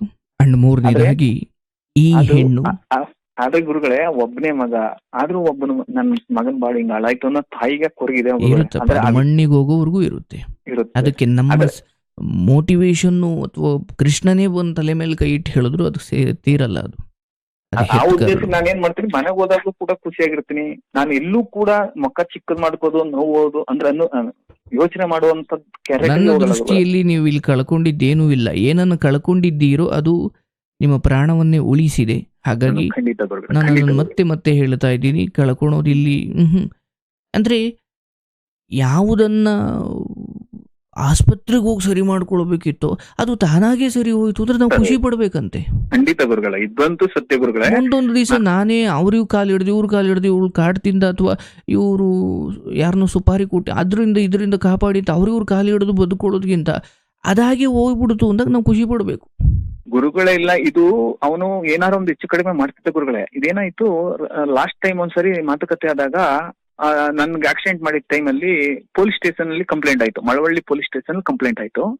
ಆಗ ಆ ಹುಡುಗನ ಕೈಲಿ ಮುಚ್ಚುವಿಕೆ ಬರ್ಸ್ಕೊಂಡು ಮತ್ತೆ ಸಾಕ್ಷಿಗೆ ಅವ್ರ ಯಾರಿದ್ದಾರೆ ಅವನ ಜೊತೆ ಬಂದಿದ್ರಲ್ಲ ಮಾತುಕತೆಗೆ ಅಂತ, ಅವ್ರ ಜೊತೆ ಅವ್ರ ಸೈನ್ ಹಾಕ್ಸ್ಕೊಂಡು ಮತ್ತೆ 100 ಅಂದ್ರೆ ಚಾಪ ಕಾಗದ ಇದೆಯಲ್ಲ, 100 ರೂಪಾಯಿ ಏನೋ ಚಾಪ ಕಾಗದ ಬರುತ್ತೆ, ಆ ಚಾಪ ಕಾಗದಲ್ಲೂ ಕೂಡ ಸೈನ್ ಹಾಕ್ಸ್ಕೊಂಡು ಏನೇ ಹುಡುಗನಿಗೆ ಹೆಚ್ಚು ಕಮ್ಮಿ ಆದ್ರೂ ಅಂದ್ರೆ ಒಂದ್ ರೋಡ್ ಅಲ್ಲಿ ಯಾರೋ ಒಂದು ಆಕ್ಸಿಡೆಂಟ್ ಮಾಡ್ಬಿಟ್ಟು ಇಲ್ಲ ಯಾರೋ ಒಂದ್ ಏಟ್ ಹೊಡ್ಬಿಟ್ರು ಕೂಡ ನೀನೇ ಜವಾಬ್ದಾರಿ ಅಂತ ಮುಚ್ಚಳಿಕೆ ಬರ್ಸ್ಕೊಂಡಿರೋದಕ್ಕೆ ಅದ್ರಲ್ಲೂ ಕೂಡ ರೋಟರಿ ಮಾಡಿಸಿ ಎಲ್ಲ ಕೊಟ್ಟಿರೋದ್ರಿಂದ ನಾನು ಇನ್ನೂ ಬದುಕಿದ್ದೀನಿ ಗುರುಗಳೇ. ಇರ್ಲಪ್ಪ, ನಿಮಗೆ ಇನ್ಯಾವ ಪ್ರಾಣ ಭಯವೂ ಇಲ್ಲ. ಬಟ್ ಈ ಹೆಣ್ಣಿನ ವಿಚಾರವಾಗಿ ಚಿಕ್ಕ ಯೋಚನೆ ಕೂಡ ನಿಮ್ಮ ತಲೆಯಲ್ಲಿ, ನಿಮ್ಮ ಮನೆಯಲ್ಲೂ ಕೂಡ ಅದರ ಪ್ರಸ್ತಾಪ ಆಗಬಾರ್ದು ಒಂದು. ಆ್ಯಂಡ್ ಈ ಹೆಣ್ಣು ಬರುವ ದಿನಗಳಲ್ಲಿ ಆ ನರಕ ಇನ್ನೂ ಕಠೋರವಾಗಿ ಆಕೆಯನ್ನು ಬದುಕೋಕ್ಕೂ ಬಿಡಲ್ಲ, ಸಾಯೋಕ್ಕೂ ಬಿಡಲ್ಲ. ಆದರೆ ಅದು ಯಾವ ದುಃಖಕ್ಕೂ ಆಕೆಯ ಆ ನರಳುವಿಕೆಗೂ ನೀವು ಯಾರೂ ಕಾರಣರಲ್ಲ. ಹಾಗಾಗಿ ನೀವು ನೊಂದ್ಕೊಳ್ಳೋ ಅವಶ್ಯಕತೆ ಇಲ್ಲ. ಅವರು ಅಯ್ಯೋ ನನ್ನ ಬದುಕು ಹಿಂಗಾಯಿತು ಅಂತ ಇನ್ಯಾವುದೋ ಪರಿಹಾರ ಅಂತ ಇನ್ಯಾವುದೋ ವ್ಯಕ್ತಿಯನ್ನು ಹುಡುಕೊಳ್ಳೋಕೆ ಹೋಗ್ತಾರೆ. ದುರಾದೃಷ್ಟವಶಾತ್ ಆ ವ್ಯಕ್ತಿಯೂ ಕೂಡ ನರಕದ ರೂಪದಲ್ಲೇ ಬಂದಿರುವ ಇನ್ನೊಂದು ವಸ್ತು ಅಷ್ಟೇ. ಗುರುಗಳೇ, ಅವನು ಎರಡನೇ ಪಾರ್ಟಿ ಇದಾನಲ್ಲ, ಈಗ ಮದುವೆ ಆಗ್ತೀನಿ ಅನ್ಕೊಂಡು ಒಂದು ಪಾರ್ಟಿ, ಅವನು ಕೂಡ ಹೆಂಡತಿ ಬಿಟ್ಟಿರಾರಂತೆ. ಆದ್ರೆ ಅವನ್ ಏನ್ ಹೇಳ್ತಾನಂತ ಗೊತ್ತ ಗುರುಗಳೇ, ನನ್ನ ಆಸ್ತಿನ ನಿನ್ನ ಹೆಸರು ಬರೋದು, ನಾನ್ ನೀನ್ ಮದುವೆ ಆಗ್ತೀನಿ ಅನ್ನೋ ಅಷ್ಟು ಮನಸ್ಥಿತಿಗೆ ಬಂದಿದ್ದಾನೆ ಅವನು. ಬಿಡಪ್ಪ, ನಿಮ್ಗೆ ಆ ಯೋಚನೆ ಬೇಡ. ಅಂಡ್ ಇದೊಂದು ಸಾಮಾನ್ಯವಾಗಿ ಎಲ್ಲರೂ ಮಾಡೋ ತಪ್ಪು ಇಂಥ ವಿಚಾರಗಳಲ್ಲಿ. ಅವಳು ಎಲ್ಲಿ ಹೋದ್ಲು, ಯಾರೊಂದು ಮದುವೆ ಆದ್ಲು, ಏನು ಮಾಡ್ತಾವಳೆ ಅಂತ ಯೋಚನೆ ಮಾಡೋದು ಕೂಡ ನೀವು ನಿಮಗೆ ಮಾಡ್ಕೊಳ್ಳೋ ಮೋಸ, ನಿಮ್ಮ ಮಗನಿಗೆ ಮಾಡೋ ಮೋಸ, ನ್ಯಾಯಾಲಯಕ್ಕೆ ಮಾಡೋ ಮೋಸ. ಈ ವಿಚಾರ ನಾನು ಇಲ್ಲೂ ಚರ್ಚೆ ಮಾಡಲ್ಲ. ನಾನು ಅವಳ ಬಗ್ಗೆ ಯಾರೇ ಕೇಳಿದ್ರ ಅಯ್ಯೋ ನನ್ ಪಾಲಕ್ ಸತ್ತೋಗಿರಪ್ಪ, ಅವಳ ವಿಚಾರ ನನ್ನ ಹತ್ರ ಮಾತಾಡ್ಬೇಡಿ ಅಂತಾನೆ ಹೇಳ್ಕೊ ಬರ್ತೀನಿ. ಆದ್ರೆ ಕೆಲವೊಂದ್ಸಾರಿ ಕೆಲವರು ಹಿಂಗಂತೆ ಹಂಗಂತೆ ಅಂತ ನನಗೆ ಅವಳ ಈಗ ನಿಮ್ ಮುಂದೆ ಬಂದು ಯಾರು ಏನು ಹೇಳಬೇಕು, ಅವ್ರು ಏನು ಮಾತಾಡಬೇಕು, ಅವಳ ಬಗ್ಗೆ ನಿಮ್ಗೆ ಏನು ಹೇಳಬೇಕು, ಅದು ನಿಮ್ಮ ಕೈಲಿಲ್ಲ. ಬಟ್ ಅದನ್ನ ತಗೊಳ್ಳೋದು ಬಿಡೋದು ನಿಮ್ ಕೈಲಿದೆ. ಅವ್ರು ಹೇಳಿದ್ದಷ್ಟೇ ಕಿವಿಗೆ ಹಾಕೊಂಡಿದ್ದೀನಿ. ಅದನ್ನ ನಾನು ಅಂತೀನಿಲ್ಲ. ನಾನು ಯಾವಾಗ್ಲೂ ಹೇಳೋದಿಷ್ಟೇ ಗುರುಗಳೇ, ನನಗೆ ಅವಳಿಗೆ ಸಂಬಂಧ ಇಲ್ಲಪ್ಪ, ಅವಳು ಏನಾರ ಮಾಡ್ಕೊಳ್ಳಿ, ಯಾವನ್ ಜೊತೆ ಓಡಾಡ್ಲಿ. ಅದಕ್ಕೂ ಮೀರಿ ಇನ್ನೊಂದು ಹಂತಕ್ಕೆ ಹೋಗಿ ಅಯ್ಯೋ ಎಲ್ಲೇ ಇರ್ಲಪ್ಪ ಚೆನ್ನಾಗಿರ್ಲಿ ಅಂದ್ರೆ ಮುಗಿದೋಯ್ತು. ನನಗೆ ಅದು ಅವಶ್ಯಕತೆ ಇಲ್ಲ. ಕೊಚ್ಚೆ ಗೊತ್ತಾಯ್ತು, ಕೊಚ್ಚೆ ಮೇಲೆ ಕಲ್ಲಾಕಿ ನಾನು ಒಂದೇ ಮಾತು, ನಿಮ್ ಬಾಯಲ್ಲಿ ಕೊಚ್ಚೆ ಅಂತಲೂ ಬರೋದು ಬೇಡ. ಅಯ್ಯೋ ಎಲ್ಲೇ ಇರ್ಲಪ್ಪ ಚೆನ್ನಾಗಿರ್ಲಿ ಅಂದ್ರೆ ಅಲ್ಲಿ ಪಾಪವೂ ಇಲ್ಲ, ಪುಣ್ಯವೂ ಇಲ್ಲ. ಗುರುಗಳೇ, ಅವರ ಬಗ್ಗೆ ನಾವು ಪಾಪ ಅಂತ ಅವ್ರ ಬಗ್ಗೆ ಮಾತಾಡೋದೇ ಪಾಪ ಬಿಡಿ. ಆದ್ರೆ ನಾವು ಕೊಚ್ಚೆ ಅನ್ನೋದಕ್ಕಿಂತ ಇನ್ನು ಮೇಲ್ಪಟ್ಟು ಮಾತಂದ್ರೂ ಕೂಡ ನನ್ನ ಪ್ರಕಾರ ನಾವು, ಯಾಕೆಂದ್ರೆ ನಿಮ್ಗೆ ನಾನು ವಿರುದ್ಧವಾಗಿ ಮಾತಾಡ್ತಿದ್ದೀನಿ ಅನ್ಕೋಬೇಡಿ, ಅಷ್ಟೇ ನೋವು ಕೊಟ್ಟಿರೋದ್ರಿಂದ ಅರ್ಥ ಆಗುತ್ತಪ್ಪ. ಬಟ್ ಈ ಸಮಯದಲ್ಲಿ ಅದಕ್ಕಿನ್ನ ಪದ ಉಪಯೋಗಿಸಿದ್ರು ತಪ್ಪಾಗಲ್ಲ. ಆದ್ರೆ ನಾನು ಆ ಪದ ಉಪಯೋಗಿಸಬಾರ್ದು ಅನ್ನೋ ಒಂದು ಕಾರಣಕ್ಕೋಸ್ಕರ ನಾನು ನನಗೆ ಅದಕ್ಕೆ ಸಂಬಂಧ ಇಲ್ಲ.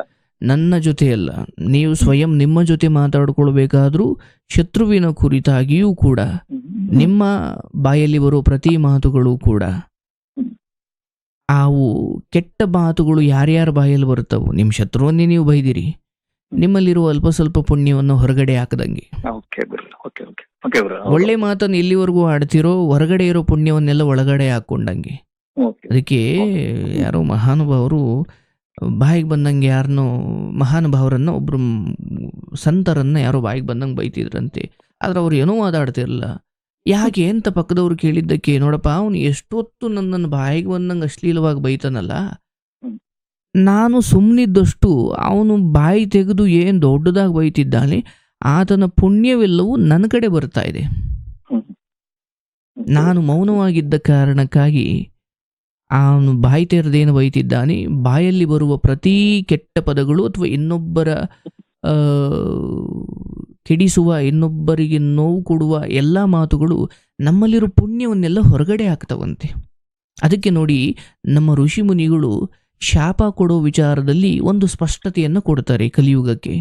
ನೀವು ಯಾರಿಗಾದ್ರೂ ಒಬ್ಬ ತಪಸ್ಸಿರೋನು, ಒಬ್ಬ ಶಕ್ತಿ ಇರೋನು, ಒಬ್ಬ ದೇವತಾ ಮನುಷ್ಯ ಅನ್ಸ್ಕೊಂಡಿರೋನು, ಅವನು ಯಾರಿಗಾದ್ರೂ ತುಂಬಾ ನೋವಾಗಿ, ತುಂಬಾ ದೊಡ್ಡ ದುಃಖವಾಗಿ, ಆ ದುಃಖವನ್ನೆಲ್ಲ ಒಟ್ಟುಗೂಡಿಸಿ ಒಬ್ರು ಹಾಳಾಗೋಗ್ಲಿ ಅಂತ ಅಂದ್ರೆ ಒಂದು ಶಾಪದ ರೀತಿಯಲ್ಲಿ ಹೇಳಿದ್ರೆ, ಒಂದು ಅದು ಕೆಲಸ ಮಾಡುತ್ತೆ, ಎರಡು ಹಾಗೆ ಶಾಪ ಹಾಕಿದ ಕಾರಣಕ್ಕೆ ಇವನ ಎಷ್ಟೋ ತಪಶಕ್ತಿಯನ್ನು ಕಳ್ಕೊಳ್ಬೇಕಾಗುತ್ತೆ ಅಂತ.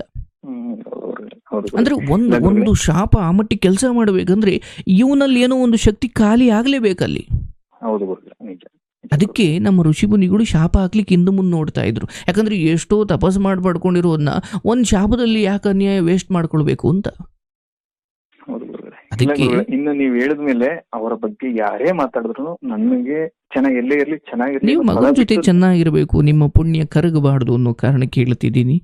ನೀವು ಏನು ಇದು ನನಗೆ ಗೊತ್ತಿದೆ ಗುರುಗಳೇ. ಆದ್ರೆ ನೀವ್ ಹೇಳಿದ್ದು ನನಗೆ 100ಕ್ಕೆ 100 ಭಾಗ ಅರ್ಥ ಆಗಿದೆ. ಆದ್ರೆ ಎಲ್ಲೋ ಒಂದು ಕಡೆ ಅವರು ಮಾಡಿದಂತ ನೋವು, ಅದನ್ನೇ ಮನೋನಿಗ್ರಹ ಅಂತ ಕರೆಯೋದು, ಬಹಳ ನೋವು ಕೊಡುತ್ತೆ. ಇವತ್ತಿಗೂ ಕೂಡ ನೆನ್ಸ್ಕೊಂಡ್ರೆ ನಾನು ಹೇಳಿದ್ನಲ್ಲ, ನನ್ನ ಮಗನ ವಿಚಾರ ನೆನ್ಸ್ಕೊಂಡ್ರೆ ನನಗೆ ಕಣ್ಣು ನೀರು ಬರ್ತವೆ ಗುರುಗಳೇ. ನಾನು ಆ ಸ್ಕೂಲಿಂದ ನಾನು ಏನನ್ನ TC ತಗೋಗ್ಬೇಕಾದ್ರೆ ನಾನು ಇಷ್ಟ ಹತ್ಕೊಂಡು ಒಬ್ಬ ಗಂಡಸಾಗಿ ಆ ಸ್ಕೂಲಿಂದ ನಾನು ಕಣ್ಣಲ್ಲಿ ನೀರ್ ಹಾಕೊಂಡು ಆ TC ತಗೋಗ್ ಕೊಟ್ಟಿದೀನಿ ಅಂತಂದ್ರೆ ಆ ನೋವು ನನ್ನ ಮರೆಯಕ್ ಆಗ್ತಿಲ್ಲ ಗುರುಗಳೇ. ಯಾಕೆಂದ್ರೆ ಅಂತ ಸ್ಕೂಲ್ ಅದು, ಅಂತ ಸ್ಟ್ಯಾಂಡರ್ಡ್ ಸ್ಕೂಲು.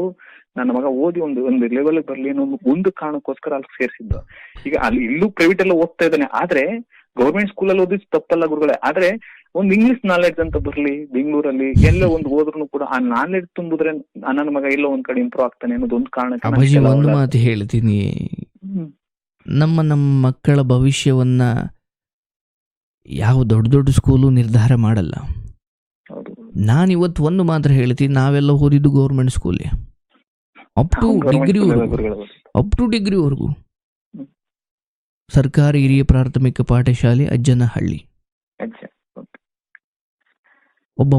ಒಂದು ಮಗುವಿನ ಭವಿಷ್ಯವನ್ನ, ಆತನ ಇಂಗ್ಲಿಷ್, ಆತನ ದೊಡ್ಡ ಸ್ಕೂಲ್, ಆತನ ದೊಡ್ಡ ಫೀಸ್, ಇದೆಲ್ಲದಕ್ಕೂ ಮೀರಿ ನನ್ನ ತಂದೆ ತಾಯಿಗೆ ಏನು ದುಃಖ ಆಗಿದೆ, ನಾನು ಅದಕ್ಕೆ ತಕ್ಕಂಗೆ ಹೆಂಗೆ ನಡ್ಕೊಳ್ಬೇಕು ಅಂತ ಮಗುವಿಗೆ ಗೊತ್ತೇ ಆಗಲಿಲ್ಲ ಅಂದರೆ ಇಂಗ್ಲೀಷ್ ಕಲಿತು ಅವನು ಇನ್ನೊಂದು ದೇಶಕ್ಕೆ ಹಾರೋಗ್ತಾನೆ ಹೊರತು ಆ ಹಾರಲು ರೆಕ್ಕೆ ಕೊಟ್ಟ ಹೆತ್ತವರನ್ನು ಯಾವುದೋ ಅನಾಥಾಶ್ರಮದಲ್ಲಿ ವೃದ್ಧಾಶ್ರಮದಲ್ಲಿ ಇಟ್ಬಿಟ್ಟು ನಾನು ತಿಂಗಳಿಗೆ 40,000 ಕೊಡ್ತೀನಿ ರೀ, ನಮ್ಮ 2 ಮುದುಕರನ್ನು ನೋಡ್ಕೊಳ್ಳಿ ಅಂತಾರೆ. ಆಮೇಲೆ ನಿಮ್ಮ ಮಕ್ಕಳಿಗೆ ನೀವು ಎಸ್ಪೆಷಲಿ ನಿಮ್ಮ ವಿಚಾರದಲ್ಲಿ ಹೇಳೋದಾದರೆ, ಅವನು ಭಗವಂತನ ಅನುಗ್ರಹದಿಂದ ಅಂತ ಕಷ್ಟದಲ್ಲಿ ಅವನು ಬೆಳೆದಿದ್ದಾನೆ, ಇಲ್ಲ ಅಂದಿದ್ರೆ ಅವ್ನು ನಿಮ್ ಕೈಗೆ ಸಿಗ್ತಾನೆ ಇರಲಿಲ್ಲ. ನಿಜ ಗುರುಗಳೇ, ನನಗೆ ಹೇಳ್ತಾ ಇದೀನಿಲ್ಲ, ನನಗೆ ಎಡ್ತಿ ಇಲ್ಲ ಅನ್ನೋವಂಥದ್ದನ್ನ ನನಗೆ ಆ ಮೈಂಡ್ ಅವರಿಂದ ಅಂದ್ರೆ ಹೆಂಡತಿ ನನ್ನ ಹತ್ರ ಇಲ್ಲ ಅನ್ನೋದನ್ನ ಮರೆಸಿರೋನೇ ನನ್ನ ಮಗ. ಇಲ್ಲ ಸರ್, ಸ್ವಯಂ ನಿಮ್ಮ ನೋಡಿ, ನಿಮ್ಮ ಧರ್ಮ ಎಷ್ಟು ಶುದ್ಧವಾಗಿದೆ. ಒಂದು ಹೆಂಡತಿ ಆ ರೀತಿ ಮಾಡಿದಾಗ ಎಂಥ ದೊಡ್ಡ ನೋವು, ಅಂಥ ಸಮಯದಲ್ಲೂ ಮಗನಿಗೋಸ್ಕರ ನೀವೆಷ್ಟೋ ತ್ಯಾಗ ಮಾಡಿದ್ದೀರಿ. ನೀವೊಬ್ರು ಮಾದರಿ ತಂದೆ. ನನಗೆ ಬಹಳ ಹೆಮ್ಮೆ ನಿಮ್ಮ ಕಂಡ್ರೆ. ಗೊತ್ತಿಲ್ಲ ನೋಡಿ, ಭಗವಂತ ನಿಮ್ಮ ಜೊತೆ ಮಾತಾಡ್ಲಿಕ್ಕೆ ಅವಕಾಶ ಕೊಟ್ಟ ನನಗೆ ಅಂತ ಭಾವಿಸ್ತೀನಿ. ಎಷ್ಟೋ ತಂದೆ ತಾಯಂದಿರು ಅವ್ರವ್ರ ಜಗಳದಲ್ಲಿ ಮಕ್ಕಳನ್ನು ಬಲಿ ಕೊಡೋ ನಡುವೆ ನೀವು ಇನ್ನೊಂದು ಮದುವೆನೂ ಯೋಚನೆ ಮಾಡದೇನೆ ಈಕೆ ಇನ್ಯಾರ ಜೊತೆ ಹೋಗಿರ್ಬೋದು, ಎಲ್ಲಿ ಕೂತಿರ್ಬೋದು, ಎಲ್ಲಿ ಮಲಗಿರ್ಬೋದು, ಏನನ್ನೂ ಯೋಚಿಸ್ದೆ ನನ್ನ ಮಗನ ಬದುಕನ್ನು ನಾನು, ಯಾಕಂದರೆ ಇಲ್ಲಿ ನೀವು ಹೊರಗಡೆ ಹೋಗ್ತೀರಾ, ನೀವೆಲ್ಲೋ 3 ಕಡೆ ನೀನು ಹೋಗಿ ನಾನು ಎಲ್ಲೋ ಒಂದು ಕಡೆ ತಿಂದ್ಕೊಂಡು ನಾನು ಬದುಕೋದು ಗೊತ್ತು, ಯಾಕಂದ್ರೆ ದುಡಿಮೆ ಇದೆ. ಆದರೆ ಇದೇನೂ ಇಲ್ಲದ ಮಗ ಇದ್ದಾನಲ್ಲ, ಅವನಿಗೋಸ್ಕರ ನೀವು ಮಾಡಿರೋ ತ್ಯಾಗಗಳಿದ್ದಾವಲ್ಲ, ಇದು ಸುಮ್ಮನೆ ಆಗಲ್ಲ. ಏನೋ ಒಂದು ನಿಮ್ಮ ಮಗನಿಂದ ಒಂದು ಒಳ್ಳೇದೇನೋ ಸಾಧ್ಯವಾಗಬೇಕಿದೆ ಈ ಲೋಕಕ್ಕೆ, ಅಥವಾ ಏನೋ ಒಂದು ಒಳ್ಳೇದು ನಡಿಬೇಕಿದೆ. ಅಂಥ ಪರಿಸ್ಥಿತಿಗಳಲ್ಲಿ ಮಹಾತ್ಮರು ದೊಡ್ಡವರು ಹುಟ್ಟೋದು. ಇದನ್ನಂತೂ ಆ ವಿಚಾರದಲ್ಲಿ ನಾನು ಇವತ್ತಿಗೂ ನನ್ನ ಹೆಮ್ಮೆಯಿಂದ ಹೇಳ್ಕೊತೀನಿ, ಆ ವಿಚಾರದಲ್ಲಿ ನಾನು ಪುಣ್ಯವಂತ ಗುರುಗಳೇ, ಬಹಳ ಪುಣ್ಯವಂತ. ನನಗೆ ತಂದೆ ಡ್ರಿಂಕ್ಸ್ ಮಾಡ್ತಿದ್ರು, ನನಗೆ ನಮ್ಮ ತಂದೆ ನಾನು ಬುದ್ಧಿ ಕಂಡದ್ದರಿಂದ ಒಂದು ಚಿಡ್ಡಿ ಪಾಡನ್ನು ಕೊಟ್ಟಿಲ್ಲ ನನಗೆ. ಅಂದ್ರೆ ನನ್ನ ತಾಯಿ ನನ್ನ ಕಷ್ಟ ನಮ್ ತಾಯಿ ತಿನ್ನೋಕಿಲ್ಲ ಅಂದ್ರೆ ನನಗ್ ತಿನ್ಸಿ ಒಬ್ಬನೇ ಮಗ ಅಂತ ಚೆನ್ನಾಗ್ ಸಾಕಿದ್ಲು. ಬಟ್ ಹಸುಗಳು ಇದ್ದಾಗ ನಾವು ಕಸ ಸುರಿಯಕ್ಕೂ ಕೂಡ ನಮ್ ತಾಯಿ ಬಿಟ್ಟಿಲ್ಲ ನನ್ನ. ಆದ್ರೆ ನನ್ನ ಮಗ ಇವತ್ತು ನನ್ನ ಮನೆಗೆ ಹೋದ್ರೆ ನಮ್ಮ ಅವ್ವನ ಕೈಲಿ ಒಂದ್ ಕೆಲಸ ಮಾಡ್ಸಲ್ಲ. ಹಸುಗಳು ಇದಾವೆ, ಹುಲ್ ಕುಯ್ಕೊ ಬತ್ತು ಅಂದ್ರೆ ನನ್ನ ಮಗನ ಸ್ಕೂಟರ್ ಇದೆ, ತಗೋಗ್ತಾನೆ, ಹುಲ್ ತಗೋಬರ್ತಾನೆ. ನಮ್ ತಾಯಿ ಏನ್ ಹಾಲ್ ಕರ್ದಾಕ್ತಾನೆ, ಇನ್ನೂ ಒಂದ್ ಕೆಲಸ ಮಾಡ್ತಾನೆ. ನಮ್ ತಾಯಿ ಇವತ್ತು ಹೇಳೋದಷ್ಟೇ, ನನ್ನ ಮಗ ಇದ್ರೆ ನನ್ನನ್ನ ಮಗ ಅನ್ನಲ್ಲ, ನನ್ನ ಮಗ ಇದ್ರೆ ನನ್ ಕೆಲಸ ಆರಾಮ್, ನಾನು ಏನು ಕೆಲಸ ಮಾಡ್ಸಲ್ಲ ಅಂತ.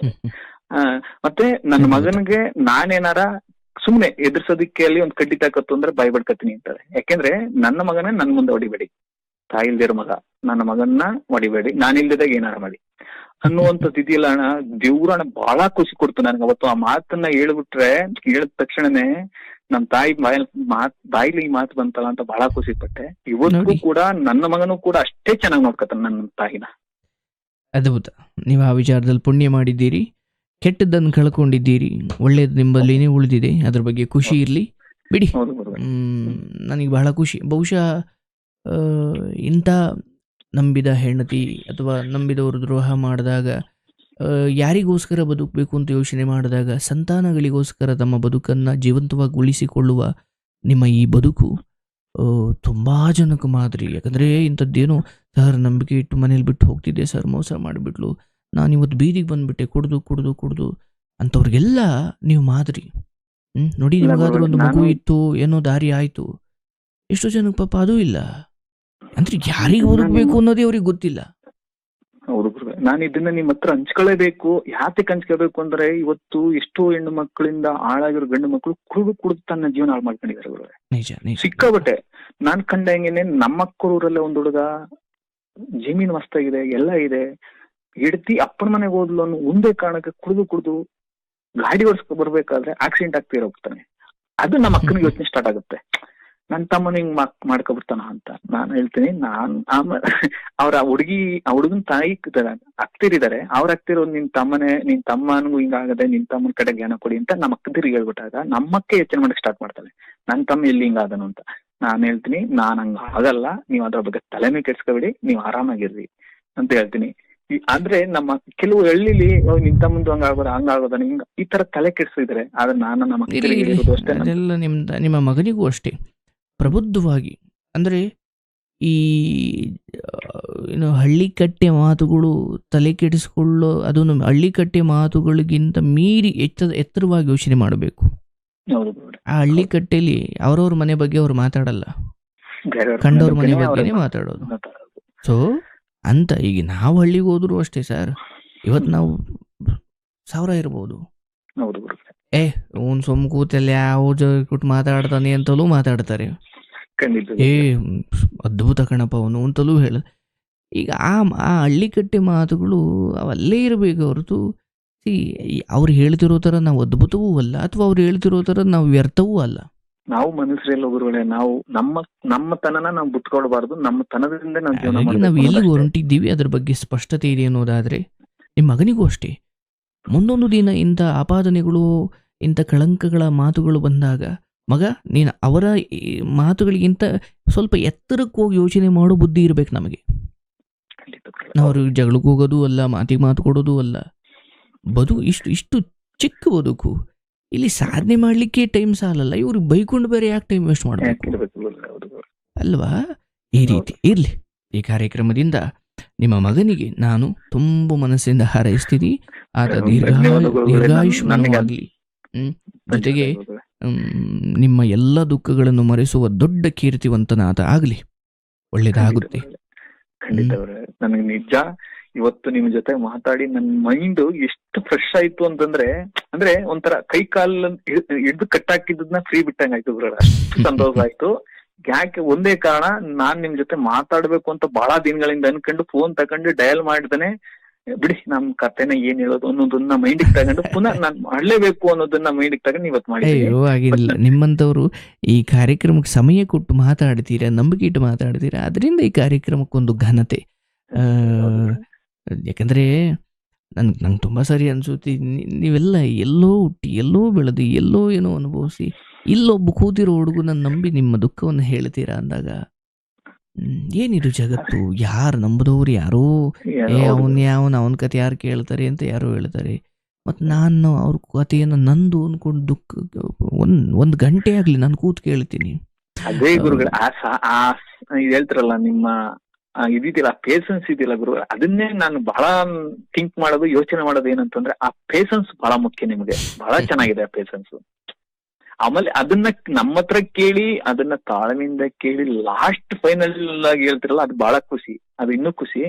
ಹಾಗಾಗಿ ನನಗೆ ಆ ಉದ್ದೇಶಕ್ಕಷ್ಟೇ ನಾನು ನಿಮ್ಮ ಹತ್ರ ಮಾತಾಡ್ಬೇಕು. ಮತ್ತೆ ನನ್ನಂತ ಎಷ್ಟೋ ಗಂಡು ಮಕ್ಕಳು ಹಾಳಾಗಿದ್ದಾರೆ. ಅಂದ್ರೆ ಇವತ್ತಿನ ದಿನ ಹೇಗಿದೆ ಅಂತಂದ್ರೆ ಸರ್, ಅನೈತಿಕ ಸಂಬಂಧಗಳು ಜಾಸ್ತಿ ಆಗ್ತಾ ಇದಾವೆ. ಈ ಗಂಡ ಹೆಂಡತಿ ಅನ್ನೋದಕ್ಕೆ ಅರ್ಥನೇ ಇಲ್ಲ, ಅಷ್ಟು ಮಟ್ಟಿಗೆ ಹಾಳಾಗ್ತಾ ಇದಾರೆ. ಆದ್ರೆ ಎಲ್ಲೋ ಒಂದ್ ಕಡೆ ನಮ್ ಗಂಡು ಮಕ್ಳು ಕುಡಿದು ಒಂಥರ ವಿಚಿತ್ರವಾಗಿ ಆಡ್ತಾ ಇದಾರೆ ಸರ್. ಅದು ಬೇಡ ಅನ್ನೋದು ಅದರ ಬಗ್ಗೆ ಜಾಗೃತಿ ಮೂಡಿಸೋದೇ ನನ್ನ ಪುಟ್ಟ ಪ್ರಯತ್ನ. ನನ್ನ ಮನವಿನೂ ಕೂಡ ಅದೇ ಗುರುಗಳೇ. ನಾನು ಇವತ್ತು ಕೇಳೋದಿಷ್ಟೇ, ಈ ಕಾರ್ಯಕ್ರಮದ ಮುಖಾಂತರ ಯಾರು ಕೂಡ ನೋಡಿ ಬಿಟ್ಟು ಹೋಗಿದ್ದಾರೆ ಅಂತ ತಕ್ಷಣ ನಾವು ನಮ್ಮ ಆರೋಗ್ಯ ಹಾಳು ಮಾಡ್ಕೊಂಡು ನಮ್ಮ ತಂದೆ ತಾಯಿಗೆ ಮೋಸ ಮಾಡೋದಿದೆಯಲ್ಲ, ಅದ್ರಂತ ದೊಡ್ಡದು ಇನ್ನೊಂದಿಲ್ಲ. ಹಾಗಾಗಿ ಯಾರು ಕೂಡ ಕುಡಿಯೋದಕ್ಕೆ ಹೋಗ್ಬೇಡಿ. ಅವರ ಬಿಟ್ಟೋಗಿದ್ದಾರೆ ಅಂದಾಗ ಒಂದು ಚಾಲೆಂಜ್, ಆ ಲೈಫ್ ನ ಚಾಲೆಂಜ್ ತಕೊಂಡಾಗ ಆ ಚಾಲೆಂಜ್ ಅದ್ಭುತವಾಗಿರುತ್ತೆ ಗುರುಗಳೇ. ಅಂದ್ರೆ ಬಿಟ್ಟೋಗಿದ್ದಾರೆ, ನಾನ್ ಯಾಕಪ್ಪ ಅವಳಿಂದ ಹೋಗ್ಲಿ, ನಾನು ಏನೋ ನನ್ ಜೀವನ ನಂದಿದೆ, ನನ್ ಜೀವನನೇ ನನ್ನ ಜೀವನದ ಬಗ್ಗೆ ನಾನು ಯೋಚನೆ ಮಾಡೋಣ, ಬೇರೆ ಜೀವನದ ಬಗ್ಗೆ ಯಾಕೆ ಯೋಚನೆ ಮಾಡೋಣ ಅನ್ನುವಂಥದ್ದು ಒಂದು ಕಾನ್ಸೆಪ್ಟ್ ತಗೊಂಡ ಗುರುಗಳೇ, ಅದೇನು ಆಗಲ್ಲ. ಬಟ್ ನನಗೆ ಈ ಮಧ್ಯ ನಿಮ್ಗೊಂದು ಸತ್ಯ ಹೇಳ್ಬೇಕು ಗುರುಗಳೇ, ನನಗೆ ಶಿವಕುಮಾರ್ ಅಣ್ಣ ಅಂತ ಹೋಗಿದ್ದಾರೆ ನಮ್ಮೂರವರು. ಆದ್ರೆ ನಾನು ಬಹಳ ಡಿಪ್ರೆಷನ್ಗೆ ಹೋದಾಗ ನನಗೆ ನಿಮ್ಮಂಗೆನೆ ಗಂಟೆಗಟ್ಲೆ ಫೋನಲ್ಲಿ ಮಾತಾಡೋರು. ಯಾಕೆಂದ್ರೆ ಏನಾರು ಮಾಡ್ಕೊ ಬರ್ತಾನೆ ಹುಡುಗ ಅಂತ. ಗಂಟೆಗಟ್ಲೆ ಅವ್ರ ಟೈಮಿಂಗ್ಸ್, ಅವ್ರ ಬಿಸಿ ಮ್ಯಾನ್ ಆದ್ರೂ ಕೂಡ ಹಂಗೆ ಬಹಳ ಟೈಮ್ ಕೊಟ್ಟು ಮಾತಾಡೋರು. ಇವತ್ತು ಕೂಡ ನಾನು ಅವ್ರ ನೆನ್ಸ್ಕತೀನಿ. ಯಾಕೆಂದ್ರೆ ಆ ಸ್ಟೇಷನ್ ಕಂಪ್ಲೇಂಟ್ ಕೊಟ್ಟಾಗ ಆ ಮನುಷ್ಯನೇ ನನಗ್ ಬಂದು ಬಹಳ ಸಪೋರ್ಟ್ ಮಾಡಿದ್ದಾನೆ. ಅದನ್ನ ನಾನು ಕೂಡ ಸಾಯಿ ಗಂಟ ಮರಿಬಾರದು. ಅಷ್ಟು ನನಗೆ ಅಂದ್ರೆ ಬೆನ್ನೆಲುಬಾಗಿ ನಿಂತ್ಕೊಂಡ್ರು. ಅಷ್ಟು ಚೆನ್ನಾಗಿ ಸರ್. ತುಂಬಾ ಅಂದ್ರೆ ಜಗತ್ ತುಂಬಾ ಕೆಟ್ಟು ಹೋಗಿಲ್ಲ ಸರ್, ಒಳ್ಳೆಯವರು ಇದ್ದಾರೆ. ಬಟ್ ನಮ್ ದುರಾದೃಷ್ಟ, ನಮ್ ಕಣ್ಣಿಗೆ ಕಾಣೋರೆಲ್ಲ, ನಮ್ ಪರಿಚಯ ಆಗೋರೆಲ್ಲ ಅಂತವ್ರೆ. ಅವ್ರ ಮಾತ್ರ ಬಹಳ ಹೆಲ್ಪ್ ಮಾಡಿದ್ರು ಗುರುಗಳೇ ನನಗೆ. ಸ್ಮರಿಸಬೇಕು, ನೀವು ಬಹಳ ಹೆಲ್ಪ್ ಮಾಡಿದ್ದಾರೆ, ಅದಕ್ಕೆ ನಾನು ಅವ್ರಿಗೆ ಋಣಿಯಾಗಿರ್ತೀನಿ. ಬಟ್ ದೇವ್ರು ನಿಮ್ಮಂತವ್ರ ಆಶೀರ್ವಾದ ಗುರುಗಳೇ ನನಗೆ ನಮ್ಮ ಮಗನ ಮೇಲೆ ನನ್ನ ಮೇಲೆ ಇದ್ರೆ ನಾವು ಏನೋ ಒಂದು ಅಂದ್ರೆ ನಾನು ಅತಿಯಾಗಿ ಚೆನ್ನಾಗಿರ್ತೀರ. ನನಗೆ ನಿಮ್ಮ ತಾಯಿಗೆ ನೀವು ಹೆಚ್ಚು ಸಮಯ ಕೊಡಿ. ನನ್ಗನ್ಸುತ್ತೆ ನಿಮ್ಮ ಪ್ರತಿರೂಪವಾದ, ಹೇಗೆ ವಿಷ್ಣುವಿನ ಅವತಾರ ರಾಮನು, ವಿಷ್ಣುವಿನ ಅವತಾರ ಕೃಷ್ಣನು, ಹಾಗೆ ನಿಮ್ಮ ಅವತಾರವಾಗಿ ನಿಮ್ಮ ಮಗ ಅಲ್ಲಿದ್ದಾನೆ. ಎಲ್ಲ ಒಬ್ಬ ಮಗನಾಗಿ ನೀವೇನು ಕಾಳಜಿ ಮಾಡ್ಬೋದು ಅದನ್ನೆಲ್ಲ ಆತ ಮಾಡ್ತಾನೆ. ಖಂಡಿತ ಮಾಡ್ತಾನೆ. ನಾನ್ ಮಾಡಿಲ್ಲ ಅಂದ್ರೂ ಕೂಡ ನನ್ನ ಮಗ ಮಾತ್ರ ನಮ್ಮ ತಾಯಿ ಕಂಡ ಬಹಳ ಆಸೆ. ಮತ್ತೆ 2 ದಿನ ನಮ್ಮ ಅಕ್ಕರೂರಿಂದ ನಮ್ಮ ತಾಯಿ ನೋಡಕ್ಕೆ 2 ದಿನಕ್ಕೆ 3 ದಿನಕ್ಕೆ ಬರೋದು, ಸ್ಕೂಟರ್ ತಗೊಂಡು ಹೋಗೋದು, ಇದು ಮಾಡ್ತಾ ಇದ್ದೇನೆ ಗುರುಗಳೇ. ಅದಕ್ಕೆ ನಾನು ಅದಕ್ಕೆ ನನ್ನ ಮಗನ್ನ ಅತಿಯಾಗಿ ನಾನು ಇಷ್ಟಪಡೋದು, ಪ್ರೀತಿ ಮಾಡೋದು. That's great. ಒಳ್ಳೇದಾಗ್ಲಿ. ಆಗ ಕರೆ ಮಾಡ್ತಾ ಇರಿ. ಅಂಡ್ ಖಂಡಿತ ನೀವು ಎಂದಾದ್ರೂ ಒಂದಿನ ಆಶ್ರಮಕ್ಕೆ ಬಂದು ಭೇಟಿಯಾಗಿ ನಿಮ್ಮ ಮಗನನ್ನು ಎಂದಾದ್ರೂ ಸಾಧ್ಯವಾದ್ರೆ ಕರ್ಕೊಂಡು ಬನ್ನಿ. ಖಂಡಿತ ಗುರುಗಳೇ. ಇಲ್ಲ, ಬೆಂಗಳೂರು ಕರ್ಕೊ ಬರ್ಬೇಕು ಅನ್ಕೊಂಡಿದ್ದೀನಿ ಗುರುಗಳೇ. ಆಗ ಖಂಡಿತ ನಾನು ನಿಮ್ಮ ಆಶ್ರಮ ಭೇಟಿ ಮಾಡ್ತೇನೆ. ಖಂಡಿತ. ಆರೋಗ್ಯ ಕಾಪಾಡ್ಕೊಳ್ಳಿ, ಚೆನ್ನಾಗಿ ಊಟ ಮಾಡಿ, ನೆಮ್ಮದಿಯಾಗಿ ನಿದ್ದೆ ಮಾಡಿ. ಯಾರೆಲ್ಲೂ ಹೋದ್ರು, ಯಾಕೆ ಹೋದ್ರು, ನನ್ನದು ಅಂತ ಏನೇನಿದೆಯೋ ಅದ್ರ ಬಗ್ಗೆ ಕಾಳಜಿ ಮಾಡಿ. ಸಾಧ್ಯವಾದ್ರೆ 4 ಜನಕ್ಕೆ ನಿಮಗೆ ಪರಿಚಯನೇ ಇರಬಾರ್ದು ಅಂಥವ್ರಿಗೆ ಸಹಾಯ ಮಾಡಿ. ನಿಮಗೆ ಪರಿಚಯ ಇರೋರಿಗೆ ಸಹಾಯ ಮಾಡಿ, ಅವ್ರಿಗೂ ಬೇಡ ಅನ್ನಲ್ಲ. ಬಟ್ ನೆಕ್ಸ್ಟ್ ಬೆಳಿಗ್ಗೆನೆ ಮತ್ತೆ ಮಾರನೇ ದಿನ ನಿಮ್ಮ ಮನೆ ಬಾಗ್ಲಲ್ಲೇ ಇರ್ತಾರೆ. ನೆನ್ನೆ ಮಾಡ್ದಲ್ಲ ಇವತ್ತು ಮಾಡು ಅಂತ. ಇಲ್ಲ, ನಾವು ದೇವ್ರ ದಯದಿಂದ ಅಷ್ಟು ಮಟ್ಟಿಗೆ ಹೋಗಿಲ್ಲ ಗುರುಗಳೇ. ನನ್ನ ಜೀವನ ನನ್ನ ಫ್ಯಾಮಿಲಿ ಸಾಕು ಹೋಗುವಷ್ಟು ತಾಕತ್ತು ಅಷ್ಟು ಕೊಟ್ಟಿದ್ದಾನೆ ದೇವ್ರು. ಒಬ್ರಿಗೆ ಒಂದ್ ಅಜ್ಜಿ ಪಾರ್ಕ್ ಹತ್ರ ಕೂತು ಪಾಪ ಬೇಡ್ತಾ ಇದೆ. ಗೊತ್ತಿಲ್ಲ ಅಜ್ಜಿ ಕತೆ ಹಿಂದೆ ಏನಿದೆಯೋ. ಆ ಅಜ್ಜಿಗೂ ನಿಮ್ಮಂತಾನೆ ಯಾರೋ ಒಬ್ಬ ಮಗ ಇದ್ದಿರೋ ಒಂದು ಹೂ ತಂದು ಕೊಡ್ತಿದ್ದ, ಒಂದು ಮಳ, ಒಂದು ಹುಡುಕು. ಆ ಅಜ್ಜಿಗೆ ಅನ್ನ ಸಿಕ್ಕಿರ್ ಸಾಕು, ಹೂವಿನ ಆಸೆ ಇಲ್ಲ. ಎಲ್ಲೋ ಒಂದು ಕಡೆ ಹೂ ತಂದು ಕೊಟ್ಟಾಗ ಮಗ ನೆನಪಾಗ್ತಾನೋ ಏನೋ. ಅಜ್ಜಿ ಅಂದ್ರೆ ಭಿಕ್ಷುಕರಿಗೆ ಊಟ ತಂದು ಕೊಡೋದು ಒಂದು ಕಡೆ, ಬಟ್ ಆ ಅಜ್ಜಿಗೆ ಅಯ್ಯೋ ಈಗ ಯಾರೋ ಹೂ ತಂದು ಕೊಡ್ಲಿ ಇನ್ನೂ ಆಸೆ ಇಲ್ಲ, ಬಟ್ ನೀವೊಂದು 10 ರೂಪಾಯಿ ಕೊಟ್ಟು ಒಂದು ಮೊಳ ಹೂ ತಗೊಂಡೋಗಿ ಕೊಟ್ರೆ ಮಗನ ಪ್ರೀತಿ ಒಂದು ಅರೆಗಳಿಗೆ ಅವ್ರು ಅನುಭವಿಸ್ಬೋದೋ ಏನೋ. ನಾನು ಏನಾದರೂ ಸ್ವಲ್ಪ ಹೊರಗಡೆ ಹೋದರೆ ಅಂಥವ್ರು ಯಾರಾದರೂ ಕಂಡ್ರೆ ಊಟ ಅದು ಮಾಮೂಲಿ, ಅದು ಕೊಡಿಸ್ಲೇಬೇಕು. ಅದನ್ನು ಮೀರಿ ಆ ಅಜ್ಜಿ ನೋಡಿದಾಗ ಅಥವಾ ಆ ತಾತನ ನೋಡಿದಾಗ ಅವ್ರ ಮಗನಾಗಿ ಏನಾದರೂ ಒಂದು ಸ್ವಲ್ಪ ಏನಾದರೂ ಮಾಡಬಹುದಾ? ಅವ್ರ ಮಗನ ಅವ್ರಿಗೊಂಚೂರು ಅರೆಗಳಿಗೆ ಸಂತೋಷ ಕೊಡೋದು ಇದೆಯಲ್ಲ, ಅದು ನಿಮ್ಮ ಮಕ್ಕಳನ್ನು ಕಾಪಾಡುತ್ತೆ. ಅಯ್ಯೋ ನನ್ನ ಮಗನು ಇದ್ದಿದ್ರು ಒಂದು ಮೊಳ ಹೂ ತಂದು ಕೊಡ್ತಿದ್ನೋ ಏನೋ ಅಂತ ಅಂದ್ಕೊಡೋದು ಬೇಡ. ಹಾಗೆ ಅದಕ್ಕೆ ನಮ್ಮ ಹಿರಿಯರು ಹೇಳ್ತಾರೆ, ಯಾರಿಗಾದ್ರೂ ಸಹಾಯ ಮಾಡಿದಾಗ, ಸರ್ ನೀವು ದೇವ್ರಂತವ್ರು ಸರ್ ಬಂದು ಸಹಾಯ ಮಾಡಿದ್ರಿ, ಅಯ್ಯೋ ಬನ್ನಿ ಸರ್ ಎಲ್ಲ ನಾವೊಬ್ರಿಗೆ ಮಾಡಿದ್ರೆ ನಮ್ಮ ಮಕ್ಳಿಗೆ ಒಬ್ರಿಗೆ ಸಹಾಯ ಮಾಡಿ, ನಮ್ಮ ಮಕ್ಳನ್ನ ಒಬ್ರಿಗೆ ಹೌದು ಕಾಪಾಡಿ, ಗುರುಗಳೇ. ಅಂದ್ರೆ ಈ ಮಾತು ಹೌದು. ಬರುತ್ತೆ. ಅದರ ಅರ್ಥ ಖಂಡಿತ ಏನಂದ್ರೆ ನಾವೇನು ಮಾಡ್ತೀವೋ ಅದು ನಮ್ಮ ಸಂತಾನಗಳನ್ನು ಕಾಯುತ್ತೆ, ಅಂದ್ರೆ ಅದು ನಮ್ಮ ವಂಶಾವಳಿಯನ್ನು ಕಾಯುತ್ತೆ ಅನ್ನೋ ಅರ್ಥ. ಹೌದು ಗುರುಗಳೇ. ನಾವು ಅಮೇರಿಕದಲ್ಲೆಲ್ಲೋ ಮಾಡಿದ ಒಬ್ಬರಿಗೆ ಸಹಾಯ ನನ್ನ ಈ ಭಾರತದಲ್ಲಿ ಆ ಆ ಕರ್ಮ, ನೀವೇನು ಅಲ್ಲಿ ಪುಣ್ಯ ಕರ್ಮ ಮಾಡಿದ್ರಿ ಅದು ಇಲ್ಲೂ ಬಂದು ಕಾಯುತ್ತೆ. ಆ ಕರ್ಮಕ್ಕೆ ದೇಶಗಳು ಇಲ್ವೇ ಇಲ್ಲ. ಹೌದು ಗುರುಗಳೇ. ಆ ಮನೋಭಾವವನ್ನು ನಾವು ಬಳಸ್ಕೊಂಡಾಗ ಯಾರೋ ಬಿಟ್ಟು ಹೋದ್ರು, ಯಾರೋ ಏನೋ ಮಾಡಿದ್ರು, ಇವೆಲ್ಲ ಚಿಕ್ಕ ಚಿಕ್ಕ ವಿಷಯ. ಬದುಕು ಬಹಳ ದೊಡ್ಡದಿದೆ. ನಿಮ್ಮ ಪ್ರೀತಿ ಪಾತ್ರರೊಂದಿಗೆ ಸಂತೋಷವಾಗಿರಿ, ಆರೋಗ್ಯ ಕಾಪಾಡಿಕೊಳ್ಳಿ, ಅದ್ಭುತವಾಗಿ ಕೆಲಸ ಮಾಡಿ, ಆಗ ಕಾರ್ಯಕ್ರಮಕ್ಕೆ ಕರೆ ಮಾಡಿ. ಖಂಡಿತ ಗುರುಗಳೇ. So proud of you. ನಿಮ್ಮ ಮಗನ ಕುರಿತಾಗಿ ನೀವು ತೆಗೆದುಕೊಂಡಿರೋ ಒಂದಷ್ಟು ಗಟ್ಟಿ ನಿರ್ಧಾರ, ಮಾಡಿರೋ ತ್ಯಾಗಗಳು ಒಂದು ಸಿನಿಮಾ ಇದ್ದಂಗಿದೆ ಇದೊಳ್ಳೆ. ನಿಮಗೆ ಒಳ್ಳೇದಾಗಲಿ, ಶುಭವಾಗಲಿ, ಆಗ ಕರೆ ಮಾಡ್ತಾ ಇರಿ. ನಿಮ್ಮ ಮಗನಿಗೆ ಒಳ್ಳೇದಾಗಲಿ. ಓಕೆ. ಈಶ್ವರ.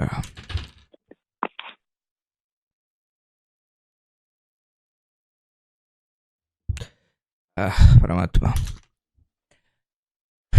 ಪಾಪ ನಂಬಿ ಬಿಟ್ಟು ಹೋದ ಹೆಂಡತಿ ಇಲ್ಲೆಲ್ಲೋ ಮಧ್ಯದಲ್ಲಿ ಈ ಥರ ಹೋಗ್ಬಿಟ್ಟಾಗ ಹೆಂಗೆ ಅನಿಸ್ಬೋದು ಆ ಅಜ್ಜಿ ಬಗ್ಗೆ.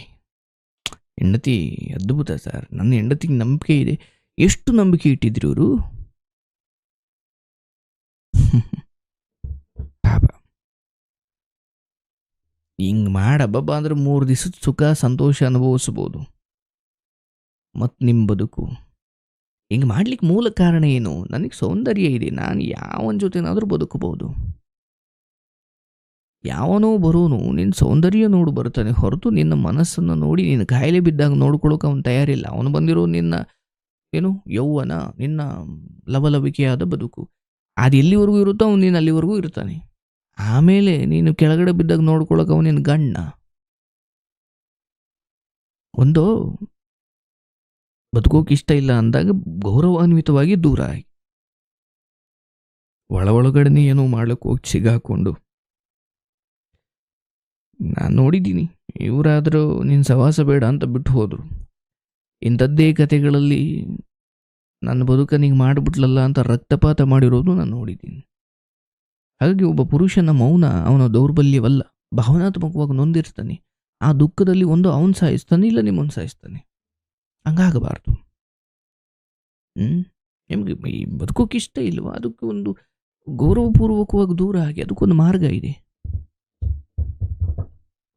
ಇರಲಿ, ಇಂಥ ಪರಿಸ್ಥಿತಿಯಲ್ಲಿ ಮಗನನ್ನು ಎಷ್ಟು ಚೆನ್ನಾಗಿ ಕಾಪಾಡಿಕೊಂಡ್ರು ನೋಡಿ. ತಾಯಿ ಇಂಥವ್ರು ಇರ್ತಾರ ಅಂತ ಅನಿಸ್ಬಿಡುತ್ತೆ. ಇರಲಿ, ಆ ತಾಯಿಗೆ ಒಳ್ಳೇದಾಗಲಿ, ಶುಭವಾಗಲಿ.